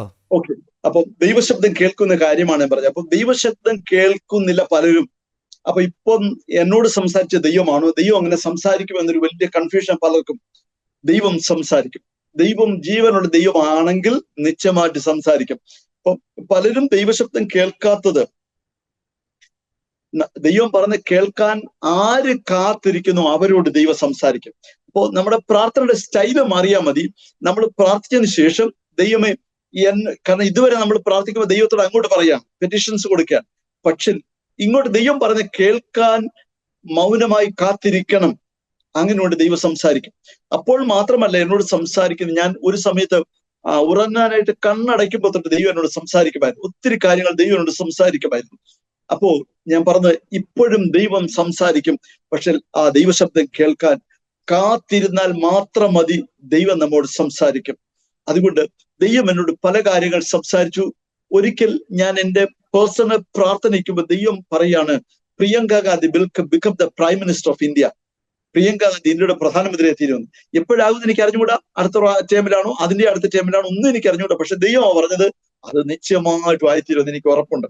എന്നോട് മാത്രമല്ല മറ്റൊരു ദൈവാസനോട് ഇങ്ങനെ പറഞ്ഞായിട്ട് ഞാൻ കേട്ടിട്ടുണ്ട്. അപ്പം അപ്പൊ ദൈവം നമ്മളോട് സംസാരിക്കും. ദൈവശബ്ദം കേൾക്കുവാൻ നാം കാതോർത്തിരിക്കണം. പക്ഷെ ഇപ്പോൾ നമ്മൾ കേൾക്കുന്ന സുവിശേഷം, വാസ്തവത്തിൽ ഇപ്പം നമ്മൾ ഈ സുവിശേഷം പറയുമ്പോൾ പലരും നമ്മൾ മതം മാറ്റാൻ വേണ്ടി പറയുന്നത് ചിന്തയാണ്. സത്യത്തിൽ യേശു ക്രിസ്തു ഒരു മതവും സ്ഥാപിച്ചിട്ടില്ല എന്ന് ഈ സുവിശേഷം കേൾക്കുന്നതിന് മനസ്സിലാവണം. യേശു വന്ന് അന്ന് അദ്ദേഹം യഹൂദ മതത്തിലെ അംഗമായിട്ടാണ് ജനിച്ചു വളർന്നെങ്കിലും അന്നത്തെ യഹൂദ മതത്തിലെ അനാചാരങ്ങൾക്കെതിരെ ശക്തമായിട്ട് പടവാളെടുക്കുകയാണ് യേശു ചെയ്തത്. യേശു വന്ന് പറഞ്ഞത്, ദൈവരാജ്യം സമീപിച്ചു, ആ ദൈവരാജ്യത്തിൽ നിങ്ങൾക്ക് പ്രവേശിക്കണമെങ്കിൽ നിങ്ങൾ മാനസാന്തരപ്പെടണം, നിങ്ങൾ മനസ്സ് പുതുക്കി രൂപാന്തരപ്പെടണം, നിങ്ങൾ വീണ്ടും ജനിക്കണം എന്നാണ്. അതായത് ദൈവത്തിന്റെ രാജ്യം സമീപിച്ചു. അപ്പൊ വന്നില്ല, വരാൻ പോകുകയാണ്. ആ ദൈവരാജ്യത്തിൽ നിങ്ങൾക്ക് പ്രവേശിക്കണമെങ്കിൽ നിങ്ങൾ ദൈവത്തിങ്കലേക്ക് മാനസാന്തരപ്പെടണം. അപ്പൊ മാനസാന്തരം എന്ന് വെച്ചാൽ നമ്മുടെ സ്വയത്തിൽ നിന്നും നമ്മുടെ ചിന്താഗതി നിന്നൊക്കെ മാറി ദൈവത്തിങ്കലേക്ക് തിരിയണം എന്നാ ദൈവം. അപ്പോ എന്തായാലും ആരെന്ത് വിശ്വസിച്ചാലും there is an ultimate truth എന്ന് വെച്ചാൽ ആത്യന്തികമായ ഒരു സത്യമുണ്ട്. ആത്യന്തികമായ ഒരു സത്യദൈവം ഉണ്ട്, ആര് വിശ്വസിച്ചാലും ഇല്ലെങ്കിലും. അപ്പൊ ആ സത്യദൈവത്തിങ്കിലേക്ക് നമ്മൾ തിരിയുമ്പോൾ നമുക്ക് ദൈവത്തിന്റെ രാജ്യത്തിൽ പ്രവേശിക്കാൻ പറ്റും. ദൈവം രാജാവായിരിക്കുന്ന രാജ്യം ആ ദൈവരാജ്യം. അപ്പൊ ആ ദൈവരാജ്യത്തിൽ പ്രവേശിക്കാൻ നമ്മൾ മാനസാന്തരപ്പെടണം. പക്ഷെ ഇപ്പോൾ ഈ സുവിശേഷം ഏറ്റവും സിമ്പിളായിട്ട് പറഞ്ഞാൽ, ഇപ്പോൾ കേൾക്കുന്ന സുവിശേഷമൊക്കെ വേറൊരു സുവിശേഷം എന്ന് വേദവസം പറഞ്ഞിട്ടുണ്ട്. എന്ന് വെച്ചാൽ യേശുവിന്റെ അടുക്കലോട്ട് വന്നാൽ മതി, നിങ്ങളുടെ സകല കാര്യങ്ങളും നിവർത്തിക്കപ്പെടും എന്നുള്ള സുവിശേഷം. അത് സത്യസുവിശേഷമല്ല. യേശുവിന്റെ അടുക്കൽ വന്നാൽ നമ്മുടെ കാര്യങ്ങൾ നടത്തി തരും എന്നുള്ള സത്യമാണെങ്കിലും യേശു ഈ ലോകത്തിൽ വന്നത് നമ്മുടെ ഈ കാര്യങ്ങളൊന്നും നടത്തി തരാനല്ല. യേശു പറഞ്ഞു, ഞാൻ വന്നത് നിങ്ങൾക്ക് ജീവൻ ഉണ്ടാകാനും സമൃദ്ധിയായ ജീവൻ ഉണ്ടാകാനും, അതായത് നിത്യജീവൻ തരാനാണ് യേശു ക്രിസ്തു വന്നത്. അല്ല ഇപ്പോൾ പറഞ്ഞ് പലരും പഠിപ്പിക്കുന്നത് ഭൗതിക നന്മയെ കുറിച്ച് മാത്രമാണ്. ആ ഭൗതിക നന്മ കൊടുക്കാൻ യേശു ക്രിസ്തു നോക്കി ദൈവരൂപത്തിലിരിക്കെ ദൈവത്തോടുള്ള സമത്വം മുറുകെ പിടിച്ചുകൊള്ളണമെന്ന് വിചാരിക്കാതെ മനുഷ്യനായി നോക്കിയ വേഷത്തിൽ മനുഷ്യനായി ക്രൂശിലെ മരണത്തോളം തന്നെത്താൻ താഴ്ത്തി. അപ്പൊ ഇത്രയും കഷ്ടപ്പാട് അനുഭവിച്ച് യേശു ഈ ഭൂമിയിൽ വന്ന് തന്റെ ജീവനെ ക്രൂശിൽ ഏൽപ്പിച്ച് കഷ്ടപ്പാട് അനുഭവിച്ച് മരിച്ചത്, ഉയർത്തെഴുന്നേറ്റത് നമുക്ക് ഈ ഭൗതിക നന്മ തരാനല്ല, അത് തരാൻ ദൈവത്തിനൊരു വാക്ക് കൽപ്പിച്ചാൽ മതി, അല്ലേ? അപ്പൊ യേശു വന്നത് നമുക്ക് നിത്യജീവൻ ഉണ്ടാകാനാണ്. അതുകൊണ്ട് നമ്മൾ തെറ്റായി ധരിക്കരുത്. സുവിശേഷം നമുക്ക് നിത്യജീവൻ ഉണ്ടാകാൻ വേണ്ടിയാണ്. ആ കൂട്ടത്തിൽ നമ്മുടെ ഭൗതിക കാര്യങ്ങൾ ദൈവം നടത്തി തരും. സത്യം, എന്റെയും എല്ലാ ഭൗതിക കാര്യം ദൈവം നടത്തി തരും. പക്ഷെ എന്റെ ലക്ഷ്യം ഈ ഭൗതിക കാര്യമല്ല, എന്റെ ആത്മരക്ഷയാണ്. അതിനുവേണ്ടിയാണ് യേശു വന്നത്. ഞാൻ വന്നത് നിങ്ങൾക്ക് ജീവൻ ഉണ്ടാകാനും സമൃദ്ധിയായ ജീവൻ ഉണ്ടാകാനും. അപ്പൊ വാസ്തവത്തിൽ എന്താണ് സുവിശേഷം? യേശു ഒരിക്കലും മതം പറഞ്ഞുമില്ല, പഠിപ്പിച്ചുമില്ല. ദൈവരാജ്യം സംഭവിച്ചു, ദൈവരാജ്യത്തിൽ പ്രവേശിക്കണം, ദൈവത്തിങ്കിലേക്ക് നിങ്ങൾ മാനസാന്തരം. സുവിശേഷം, ഗുഡ് ന്യൂസ് എന്ന് വെച്ചാൽ, ഈ മുമ്പ് ഞാൻ ഒരു സങ്കീർത്തനം വായിച്ചു, 49 സങ്കീർത്തനം 5, 6, 7 വാക്യം. അതായത് മനുഷ്യന്റെ പ്രാണനെ വീണ്ടെടുക്കാൻ, അവന് മറുവില കൊടുക്കാൻ ഒരിക്കലും മനുഷ്യന് സാധ്യമാകത്തില്ല എന്ന് പറഞ്ഞപ്പോൾ, അത് വിശ്വസിക്കുന്നവർക്ക് സൗജന്യമായ രക്ഷ നേടിത്തന്നു എന്നുള്ളതാണ് സുവിശേഷം. അതായത് അധ്വാനിക്കുന്നവർ, ഭാരം ചുമക്കുന്നവരെ ഉള്ളവര്, നിങ്ങൾ എന്റെ അടുക്കൽ വരുവിൻ, ഞാൻ നിങ്ങളെ ആശ്വസിപ്പിക്കും എന്നൊരു വചനം മത്തായി സുവിശേഷം 11 28 മുതൽ 30 വരെ വായിക്കുമ്പോൾ ഉണ്ട്. അധ്വാനിക്കുന്നവർ ഭാരം ചുമക്ക് എന്റെ അടുക്കൽ വരണം, ഞാൻ നിങ്ങളെ ആശ്വസിപ്പിക്കും. അതോടൊപ്പം തന്നെ പിന്നെ അതിനോട് ഒരു വാക്യം കൂടെ പറഞ്ഞിട്ടുണ്ട്, എന്റെ നുകം ഏറ്റുകൊണ്ട് എന്നോട് പഠിപ്പിൻ, എന്നാൽ നിങ്ങളുടെ ആത്മാക്കൾക്ക് ആശ്വാസം കണ്ടെത്തും. അപ്പൊ വാസ്തവത്തിൽ ഈ അധ്വാനിക്കും ഭാരം ചുമക്കുന്നവരും എന്നുള്ളപ്പോ എന്റെ മനസ്സിൽ ഈ ഹെഡ് ലോഡ് വർക്കേഴ്സ് ഉണ്ടല്ലോ, ചുമട്ട് തൊഴിലാളിയും അങ്ങനെയുള്ള, അതല്ല ദൈവം ഉദ്ദേശിച്ചത്. രക്ഷയ്ക്ക് വേണ്ടി അധ്വാനിക്കുന്ന മനുഷ്യനോട് പറയാണ്, നിങ്ങൾ അധ്വാനിച്ചിട്ട് രക്ഷ നേടാൻ പോകുന്നില്ല, ഞാൻ നിങ്ങൾക്ക് രക്ഷ നേടിത്തരാം, അത് നിങ്ങൾ വിശ്വസിച്ചാൽ മാത്രം മതി. അതാ സുവിശേഷം. ഈ ഗുഡ് ന്യൂസ് അല്ലെ സുവിശേഷം നിമിത്തം നമുക്ക് നേടിയെടുക്കാൻ പറ്റാത്ത കാര്യം യേശുക്രിസ്തു തന്റെ ജീവിതം കൊണ്ട് നേടിയെടുത്തിട്ട് വിശ്വസിക്കുന്ന നമുക്കത് സൗജന്യമായി തരികയാണ്. രക്ഷ നമുക്ക് നേടാൻ കഴിയാതിരിക്കുമ്പോൾ യേശുക്രിസ്തു ആ രക്ഷയ്ക്ക് വേണ്ട സകല പ്രവൃത്തികളും ചെയ്ത് തികച്ചിട്ട് ക്രൂശിൽ മരിക്കുമ്പോൾ അവൻ പറഞ്ഞത് നിവൃത്തിയായി എന്ന്. അതായത് മനുഷ്യന്റെ വീണ്ടെടുപ്പിന് വേണ്ട സകല പ്രവൃത്തിയും യേശു പ്രവർത്തിച്ച് നിവൃത്തിയായി. ന്യായപ്രമാണം മുഴുവനും അനുസരിച്ച് നിവർത്തിച്ചിട്ട് ആ ന്യായപ്രമാണത്തിന് നീതി നമ്മുടെ അക്കൗണ്ടിൽ ട്രാൻസ്ഫർ ചെയ്തിരിക്കുന്നു. അതുകൊണ്ട് വിശ്വസിച്ചാൽ മാത്രം നമുക്ക് രക്ഷ. നോക്കി, ഞാൻ ചിലപ്പോഴും ഓർക്കും, ഒരു മതത്തെ ഞാൻ കുറ്റപ്പെടുത്തി പറയല്ല, മോക്ഷം പ്രാപിക്കാൻ മനുഷ്യർ എത്ര കഷ്ടപ്പാട് സഹിക്കുന്നു ഓർക്കണം. ഞാൻ തന്നെ കണ്ടിട്ടുണ്ട്, ആന്ധ്രയിലും തമിഴ്നാട്ടിലും ഒക്കെ ചെരുപ്പ് പോലും ഇടാതെ മനുഷ്യൻ നടന്ന് ശബരിമല പോകുന്നു, അല്ലെ മറ്റു ക്ഷേത്രങ്ങളിൽ പോകുന്നു, മറ്റു പള്ളികളിൽ പോകുന്നു, മലയാറ്റൂർ പള്ളിയിൽ കയറാൻ പോകുന്നു മോക്ഷം പ്രാപിക്കാൻ. അധ്വാനിക്കുകയും ഭാരം ചുമക്കുകയും ചെയ്യാം, പക്ഷെ അതുകൊണ്ട് അവർക്ക് രക്ഷ നേടാൻ പറ്റില്ല. പക്ഷെ യേശു ക്രിസ്തു ക്രൂശിൽ മനുഷ്യന് വേണ്ടിയുള്ള കഷ്ടം സഹിച്ച് അവൻ ആ രക്ഷ സൗജന്യം നൽകി കൊടുത്തു. വിശ്വസിക്കുക മാത്രം ചെയ്താൽ മതി. വിശ്വസിച്ചാൽ രക്ഷ നമുക്ക് സ്വന്തമായി. അതല്ലേ സുവിശേഷം. നോക്ക്, മനുഷ്യർക്ക് അധ്വാനിച്ചൊരിക്കലും രക്ഷ നേടാൻ കഴിയത്തില്ല. പക്ഷെ യേശുവിൽ വിശ്വസിച്ചാൽ, യേശു മരിച്ചത് എനിക്ക് വേണ്ടിയാണ്. അതായത് വേദപുസ്തകത്തിൽ എബ്രായ ലേഖനത്തിൽ വാക്യം പറഞ്ഞിട്ടുണ്ട്, ഒരിക്കൽ മനുഷ്യൻ മരിക്കും, പിന്നെ ഒരു ന്യായവിധിയും ദൈവം മനുഷ്യർക്ക് നിശ്ചയിച്ചേക്കാം. ഒരിക്കൽ മനുഷ്യൻ മരിക്കും, നിശ്ചയമാണല്ലോ. ഞാൻ മരിക്കുന്നില്ലെന്ന് പറഞ്ഞ് ആർക്കെങ്കിലും മാറി നിൽക്കാൻ പറ്റുമോ? ഇല്ല, മരിക്കും. മരിച്ചു കഴിഞ്ഞാൽ പിന്നെ നമ്മൾ അഭിമുഖീകരിക്കേണ്ട ഒരു പ്രധാന വിഷയം മനുഷ്യന്റെ ന്യായവിധിയാ. നോക്കേ, സിമ്പിൾ ഓർത്താൽ മതി. ദൈവം, ചിലരൊക്കെ പറയുന്നു, ക്രിസ്ത്യാനികൾ പറഞ്ഞു കേട്ടിട്ടുണ്ട്, അങ്ങനെ നരകത്തിൽ വിടുന്ന ഒരു ദൈവമുണ്ടോ? അങ്ങനെ ഒരു ദൈവത്തെ എനിക്ക് വേണ്ട. നോക്കേ, നമ്മൾ വസിക്കുന്ന ഓരോ രാജ്യത്തിനും ആ രാജ്യത്തിന് നിയമങ്ങളുണ്ട്. ഞാൻ 29 വർഷം ഒമാനിലായിരുന്നു. അവിടുത്തെ നിയമങ്ങൾ എന്തെങ്കിലും ലംഘിച്ചാൽ അവിടുത്തെ നിയമം അനുസരിച്ച് ശിക്ഷയുണ്ട്. ഇന്ത്യയിലെ നിയമം ലംഘിച്ചാൽ ഇന്ത്യൻ പീനൽ കോഡ് IPC അനുസരിച്ച് പല വകുപ്പുകളുണ്ട്. അപ്പം ഏതിനും ശിക്ഷയുണ്ട്. അപ്പൊ ഒരു ലോക്കൽ രാജ്യം ആ രാജ്യത്തിന്റെ നിയമങ്ങൾ ലംഘിച്ചാൽ ശിക്ഷ തരുമെങ്കിൽ നിത്യനായ ഒരു ദൈവം നീതി നിവർത്തിക്കാതിരിക്കുമോ?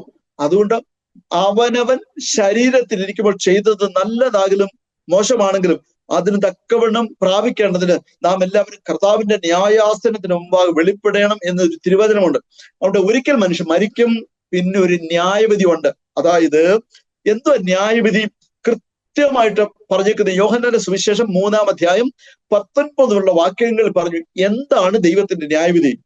ന്യായവിധി എന്നതോ വെളിച്ചം ലോകത്തിൽ വന്നിട്ടും മനുഷ്യന്റെ ഹൃദയം ദോഷമുള്ളതാകിയാൽ അവൻ വെളിച്ചത്തെക്കാൾ ഇരുളിനെ സ്നേഹിച്ചു തന്നെ.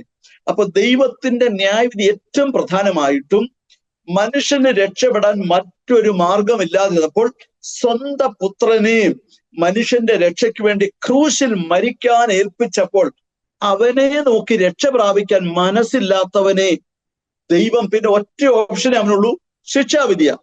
ശിക്ഷാവിധിയിൽ അകപ്പെടരുതെന്ന് ഓർത്തിട്ടാണ് ദൈവം തന്റെ പുത്രനെ ലോകത്തിലേക്ക് അയച്ചിട്ട് നമുക്ക് വരേണ്ട ശിക്ഷ അവന്റെ മേൽ ചുമത്തി അവനെ ക്രൂശിൽ കഷ്ടപ്പാട് സഹിച്ച് മരിക്കാൻ ഏൽപ്പിച്ചത്. അപ്പൊ അവനെ നമുക്ക് രക്ഷ പ്രാപിച്ചുകൊള്ളാൻ ദൈവം ഏറ്റവും ഈസി ആയിട്ടൊരു മാർഗം പറഞ്ഞു. അതാണ് സുവിശേഷം. പക്ഷെ എനിക്ക് ആ രക്ഷ വേണ്ടാന്ന് ഒരുത്തൻ മനസ്സോടോ അല്ലാതെ തള്ളിക്കളഞ്ഞാൽ പിന്നെ അവന് രക്ഷയ്ക്ക് മാർഗമില്ല. അവൻ ദൈവത്തിന്റെ ന്യായവിധിയിൽ കടന്നു പോവുക തന്നെ ചെയ്യും. അതാണ് യോഹന്നാന്റെ സുവിശേഷം 3:19 പറയുന്നത്. ന്യായവിധി എന്നതോ വെളിച്ച ലോകത്തിൽ വന്നിട്ടും മനുഷ്യന്റെ ഹൃദയം ദോഷമുള്ളതാകിയാൽ അവർ വെളിച്ചത്തെക്കാൾ ഇരുളിനെ സ്നേഹിച്ചു തന്നെ. അപ്പൊ നോക്ക്, നമ്മൾ ചെയ്യുന്ന പ്രവർത്തികൾക്ക് ശിക്ഷ ഉണ്ടെങ്കിലും അതിനേക്കാൾ ശിക്ഷ ദൈവം ഒരുക്കിയ രക്ഷയെ തള്ളിക്കളയുന്നതാണ്. ഇത് മാത്രമേ രക്ഷയുള്ളൂ. അതുകൊണ്ട് ആ രക്ഷയെ തള്ളിക്കളഞ്ഞാൽ പിന്നെ അവന് വേറെ മാർഗമില്ല, ശിക്ഷാവിധിയാണ്. അതുകൊണ്ട് നമ്മൾ ശിക്ഷാവിധിയിൽ അകപ്പെടാതിരിക്കാൻ ദൈവം ആഗ്രഹിക്കുന്നു. യേശുവേ, ഞാനൊരു പാപിയാണ്, എന്റെ പാപം ക്ഷമിച്ച് എന്നെ ദൈവമകനാക്കി ദൈവമകളാക്കി തീർക്കണമെന്ന് മാത്രം പ്രാർത്ഥിച്ചാൽ രക്ഷ നമ്മുടെ സ്വന്തമായി കഴിഞ്ഞു. നമ്മൾ ദൈവത്തിന് ശിക്ഷാവിധി ഒഴിവുള്ളവരായി തീർന്നു. ഇതാണ് സുവിശേഷം. അതുകൊണ്ട് ഞാൻ ഇപ്പോൾ പറയുന്നത്, യേശുവിനെ നിങ്ങൾ കർത്താവ് ദൈവമായിട്ട് അംഗീകരിക്കുക. യേശു ഒരു മതവും പറഞ്ഞില്ല, ആരെ മതത്തിൽ ചേർക്കാനും വന്നല്ല. നിങ്ങൾ ദൈവരാജ്യത്തിലേക്ക് വരുവാൻ നിങ്ങൾ മാനസാന്തരപ്പെടണം. അതുപോലെ നിക്കോദിമോസ് എന്നൊരാള് യേശുവിന്റെ അടുക്കൽ വന്നിട്ട് ചോദിച്ചു, നീ ദൈവത്തിന്റെ അടുക്കൽ നിന്ന് ഉപദേഷ്ടായി വന്നു എന്ന് ഞാൻ അറിയുന്നു, ഞാൻ നിത്യജീവൻ പ്രാപിക്കാൻ എന്ത് ചെയ്യണമെന്ന് ചോദിച്ചപ്പോൾ യേശു നിക്കോദെമോസിനോട് പറയുകയാണ്, ആമേൻ ആമേൻ, ഞാൻ നിന്നോട് പറഞ്ഞു, നീ വീണ്ടും ജനിച്ചില്ലെങ്കിൽ ദൈവരാജ്യം കാണുകയില്ല. അപ്പൊ ദൈവരാജ്യം സമീപിച്ചിരിക്കുന്നു. ആ ദൈവരാജ്യത്തെ കയറാൻ നീ എന്തോ ചെയ്യണം? മാനസാന്തരപ്പെടണം, നീ വീണ്ടും ജനിക്കണം. വീണ്ടും ജനനമാണ് ക്രിസ്ത്യൻ ജീവിതത്തിന്റെ തുടക്കം. വീണ്ടും ജനിക്കാതെ ദൈവരാജ്യത്തിൽ കയറാൻ ആർക്കും പറ്റില്ല. അതായത് വേദോസം പ്രത്യേകം പറഞ്ഞു, ഈ മാംസരക്തങ്ങൾക്ക് ദൈവരാജ്യത്തെ അവകാശം ആക്കാൻ പറ്റില്ല. ദൈവരാജ്യം ആത്മീയമാണ്, ദൈവം ആത്മാവാണ്. അതുകൊണ്ട് ആത്മീയമായ രാജ്യത്തിൽ ഈ ശരീരത്തോടെ കയറാൻ പറ്റത്തില്ല. അതുകൊണ്ട് വീണ്ടും ജനിച്ച വ്യക്തിക്ക് മാത്രമേ ദൈവരാജ്യത്തിൽ കയറാൻ പറ്റത്തുള്ളൂ. വീണ്ടും ജനം എങ്ങനെയാണോ ഈ ഭൂമിയിൽ ഒരു മനുഷ്യൻ ജനിക്കുന്നത് എങ്ങനെയാണോ അതേ പ്രോസസ്സാണ്. ഞാൻ പറയാം, ഒരു പുരുഷനും സ്ത്രീയും കൂടെ ബന്ധപ്പെട്ട് ഒരു പുരുഷന്റെ ബീജവും സ്ത്രീയുടെ അണ്ഡവും തമ്മിൽ ഒന്നിച്ച് ജോയിൻ ചെയ്തിട്ട് ഒരു ഭ്രൂണമായി അതിൽ നിന്നൊരു ശിശു ഉരുവാകുന്നത് പോലെ ദൈവവചനവും ദൈവത്തിന്റെ പരിശുദ്ധാത്മ ഒന്നിച്ച് ഒരുവന്റെ ഹൃദയത്തിൽ പ്രവർത്തിക്കുമ്പോൾ അവൻ പാപിയാന്നൊരു ചിന്ത അവന്റെ ഉള്ളിൽ ദൈവം കൊടുക്കുകയും അവൻ മാനസാന്തരപ്പെടുത്തി യേശുവേ എന്നെ രക്ഷിക്കണമെന്ന് പറയുകയും ചെയ്യുമ്പോൾ ദൈവം അകത്ത് തരുന്ന ഒരു അനുഭവമാണ് വീണ്ടും ജനനം. അതായത് ദൈവവചനം കേൾക്കുമ്പോൾ നമ്മൾ പാപിയാണെന്ന ബോധം വരും. പരിശുദ്ധാത്മാവ് ബോധ്യം തരുമ്പോൾ ആ ദൈവത്തിന്റെ ആത്മാവും വചനവും കൂടെ അകത്ത് ഒരു ജനനം നടത്തും. അതാണ് വീണ്ടും ജനനം. അതുകൊണ്ട് നിക്കോദെമോസ് ചോദിച്ചു, ഇനിയും ഞാൻ ഇത്രയും പ്രായമായ ശേഷം അമ്മയുടെ വയറ്റിൽ കടന്ന് ഇനിയും ജനിക്കാൻ പറ്റുമോ? അപ്പോൾ ചോദിച്ചു, ഇനി ഇസ്രായേലിന്റെ ഉപദേഷ്ടാവായിരുന്നു, നിനക്കിത് അറിയത്തില്ലേ? വെള്ളത്തിനാലും ആത്മാവിനാലും ജനിക്കണം. അവിടെ വെള്ളം എന്ന് പറഞ്ഞ തിരുവചനത്തെയാണ് വേദപുസ്തകം പറഞ്ഞിരിക്കുന്നത്. വെള്ളം എന്ന് പറഞ്ഞിരിക്കുന്നത് ആലങ്കാരിക ഭാഷ പറഞ്ഞ വചനത്താലാണ്. 2 വാക്യം മാത്രം ഞാൻ അതിനോടനുബന്ധിച്ച് പറയാം. വചനമാണ് വീണ്ടും ജനിപ്പിക്കുന്നത്. അത് യാക്കോബിന്റെ ലേഖനം 1:18 പറയാണ്, ദൈവം തന്റെ ഇഷ്ടം ഹേതുവായി സത്യത്തിന്റെ വചനത്താൽ നിങ്ങളെ വീണ്ടും ജനിപ്പിച്ചിരിക്കുന്നു. വചനത്താൽ. 1 പത്രോസ് 1:23 പറയാണ്, കെടുന്ന ബീജത്താലല്ല കെടാത്തതിനാലും നിലനിൽക്കുന്നതുമായ ദൈവത്തിന്റെ വചനത്താൽ തന്നെ നിങ്ങൾ വീണ്ടും ജനിച്ചിരിക്കുന്നു.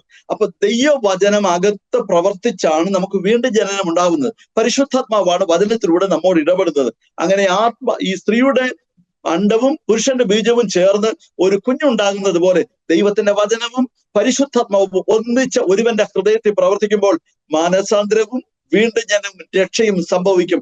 അങ്ങനെ വീണ്ടും ജനിച്ചവർക്ക് മാത്രമേ ദൈവരാജ്യത്തിൽ പോകാൻ പറ്റത്തുള്ളൂ. നോക്കി, ഇങ്ങനെ ഒരു കാര്യം വേദപുസ്തകത്തിലെ അവസാന പുസ്തകം വെളിപ്പാട് പുസ്തകത്തിൽ പറഞ്ഞ ഒരു കാര്യമുണ്ട്. ജീവപുസ്തകത്തിൽ പേരെഴുതി കാണാത്ത ഏവനെയും തീപ്പൊയ്യിൽ തള്ളിയിടും. ഇത് 2ാമത്തെ മരണം. മനുഷ്യന് 2 മരണമുണ്ട്. ഈ ശരീരം മരിക്കുന്ന 1ാമത്തെ മരണം. എല്ലാവരും മരിക്കും, ഞാനും മരിക്കും.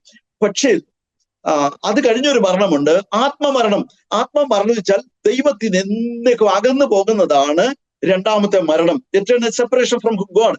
അപ്പൊ അതുകൊണ്ട് ആ മരണം സംഭവിക്കാതിരിക്കാൻ വീണ്ടും ജനിക്കണം. അപ്പൊ 2 പ്രാവശ്യം ജനിച്ചവന് 1 മരണമേ ഉള്ളൂ. 1 പ്രാവശ്യം മാത്രം ജനിച്ചവൻ 2 മരണമുണ്ട്. അതുകൊണ്ട് നമുക്ക് 2ാമത്തെ മരണം സംഭവിക്കരുത്. അതിനെന്ത് വേണം? ജീവന്റെ പുസ്തകത്തിൽ നമ്മുടെ പേരെഴുതണം.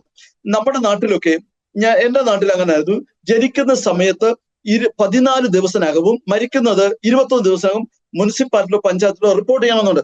കാരണം എന്റെയൊക്കെ ചെറുപ്പകാലത്ത് ആശുപത്രിയിലുള്ള ജനനം കൂടുതലും പൈസ ഉള്ള വലിയ ആൾക്കാരൊക്കെ ആശുപത്രി കൊണ്ട്, ബാക്കിയുള്ളവരെല്ലാം വീട്ടിലാണ് ജനിക്കുന്നത്. വയറ്റാട്ടികൾ വന്ന് വീട്ടിൽ പ്രസവം എടുക്കും. അപ്പൊ ഞങ്ങളുടെ വീട്ടിൽ 5 മക്കളും വീട്ടിലാണ് ജനിച്ചത്. അപ്പം നമ്മൾ ഒരാൾ ജനിച്ചിട്ട് പഞ്ചായത്തിൽ അറിയിച്ചില്ലെങ്കിൽ അങ്ങനെ ഒരു പൗരൻ ഇന്ത്യയിൽ ഉണ്ടായതായിട്ട് റെക്കോർഡില്ലാതെ പോകും. ഇതുപോലെ ജീവന്റെ പുസ്തകത്തിൽ പേരെഴുതിയില്ലെങ്കിൽ ജീവന്റെ പുസ്തകത്തിൽ നമ്മുടെ പേര് വായിക്കും, പേരില്ലാതെ പോകും. അപ്പൊ അതുകൊണ്ട് ജീവന്റെ പുസ്തകത്തിൽ പേരെഴുതി വീണ്ടും ജനനത്തോടെയാണ്. അപ്പൊ വീണ്ടും ജനനത്തോടെ ക്രിസ്ത്യ ജീവിതം ആരംഭിക്കുന്നു. ദൈവവചനം അനുസരിച്ച് ജീവിച്ചാൽ ഹല്ലേലൂയ നമുക്ക് നിത്യതയിൽ പോകാൻ പറ്റും. അതുകൊണ്ട് ഇന്ന് കേൾക്കുന്ന സുവിശേഷം പോലെ നമ്മളെ ഭൗതികമായി ഉയർത്താനാണ് കർത്താവ് വന്നെന്ന് ആരും തെറ്റിദ്ധരിക്കരുത്. ഞാൻ ഒന്നുകൂടെ പറഞ്ഞു, നമ്മുടെ ഭൗതികം ആവശ്യം എന്താണോ അത് ദൈവം നിവർത്തിച്ചു തരും. പക്ഷെ കർത്താവ് വന്നത് നമുക്ക് നിത്യജീവൻ തരാനാണ്. നിത്യജീവൻ തന്നു കഴിഞ്ഞാൽ നമ്മൾ ദൈവത്തിന് മക്കളാണെങ്കിൽ അവകാശികളായി തീർന്നു. നമുക്ക് ആവശ്യമുള്ള എല്ലാം ദൈവം നന്മകളും തരും. അതുകൊണ്ട് നിങ്ങൾ സത്യസുവിശേഷം വിശ്വസിച്ച് സത്യദൈവത്തെ അറിഞ്ഞ് നിത്യജീവൻ പ്രാപിക്കണം. അതിന് മാത്രമാണ് ഞാൻ ഈ സുവിശേഷം നിങ്ങളോട് പങ്കുവെച്ചത്. ഹല്ലേലൂയ. അതുകൊണ്ട് നമുക്ക് മറ്റൊരു വഴിയുമില്ല. യേശു പറഞ്ഞു, ഞാൻ തന്നെയാണ് വഴിയും സത്യവും ജീവനും, ഞാൻ മുഖാന്തരമല്ലാതെ ആരും പിതാവിന്റെ അടുക്കൽ പോകുന്നില്ല. അതുകൊണ്ട് നമുക്ക് ഈ മരണത്തിന് ശേഷം ഒരു നിത്യജീവൻ ഉണ്ട് എന്ന് ഓർത്തിട്ട് ആ നിത്യജീവൻ പ്രാപിക്കാൻ യേശുവിനെ നമ്മുടെ കർത്താവും ദൈവമായിട്ട് അംഗീകരിച്ച നിത്യജീവൻ പ്രാപിക്കാൻ കർത്താവ് എല്ലാവരെയും അനുഗ്രഹിക്കട്ടെ എന്ന് പറഞ്ഞുകൊണ്ട് എന്റെ ഈ എളിയ സാക്ഷ്യം നിർത്തിക്കൊള്ളു. കർത്താവ് എല്ലാവരെയും അനുഗ്രഹിക്കട്ടെ. താങ്ക് യു പാസ്റ്ററെ. ഏക രക്ഷാമാർഗം, നാം രക്ഷിക്കപ്പെടുവാൻ ആകാശത്തിൻ്റെ കീഴിൽ ഭൂമിക്ക് മീതെ യേശു എന്ന ഒരു നാമമല്ലാതെ മറ്റൊരു നാമമില്ലെന്ന് വേദപുസ്തകം പ്രഖ്യാപിക്കുന്നു. എല്ലാ അന്വേഷകരും അന്വേഷണത്തിൻ്റെ അവസാനം കണ്ടെത്തുന്നത് യേശു എന്ന സത്യത്തെയാണ്. അത് നൂറുകണക്കിന് ജീവിതസാക്ഷ്യങ്ങളിലൂടെ നാം കേട്ടുകൊണ്ടിരിക്കുന്നു. അന്വേഷിക്കുന്നവരൊക്കെ കണ്ടെത്തുന്നത്, വേദപുസ്തകവും അതാ പറയുന്നത്, അന്വേഷിപ്പീൻ കണ്ടെത്തും. ദൈവത്തെ അന്വേഷിക്കുന്ന ബുദ്ധിമാനുണ്ടോ എന്ന് ദൈവം നോക്കുന്നു. അപ്പോൾ അന്വേഷിക്കുന്നവരൊക്കെ കണ്ടെത്തുന്നത് ഈ ഒരു സത്യത്തെയാണ്, യേശു എന്ന സത്യത്തെയാണ്. സത്യാന്വേഷകർക്കൊക്കെ ആ പരമമായ സത്യത്തെ കണ്ടെത്തുവാൻ കഴിയും എന്ന് ഞങ്ങൾക്കുറപ്പുണ്ട്. നിങ്ങൾ അന്വേഷിക്കുക, ദൈവം അതിനായി വഴി തുറക്കും. പാസ്റ്റർ, ജീവിതാനുഭവങ്ങൾ എന്തെങ്കിലും ജീവിതത്തിൽ അനുഭവിച്ച ദൈവിക ഇടപെടലുകൾ എന്തെങ്കിലും പറയാൻ ബാക്കിയുണ്ടെങ്കിൽ പറയാം. ദൈവം എന്നോട് ഇടപെട്ട വിഷയങ്ങളാണോ അതോ എന്റെ ജീവിതത്തിലെ വ്യക്തിപരമായ അനുഭവമാണോ? വ്യക്തിപരമായ എന്തെങ്കിലും അനുഭവങ്ങൾ, മറക്കാനാവാത്ത ജീവിതാനുഭവങ്ങൾ, ദൈവത്തെ രുചിച്ചറിഞ്ഞ എന്തെങ്കിലും അനുഭവങ്ങൾ. ക്രിസ്തീയ ജീവിതം എന്നും അനുഭവങ്ങൾ നിറഞ്ഞതല്ലേ പാസ്റ്റർ?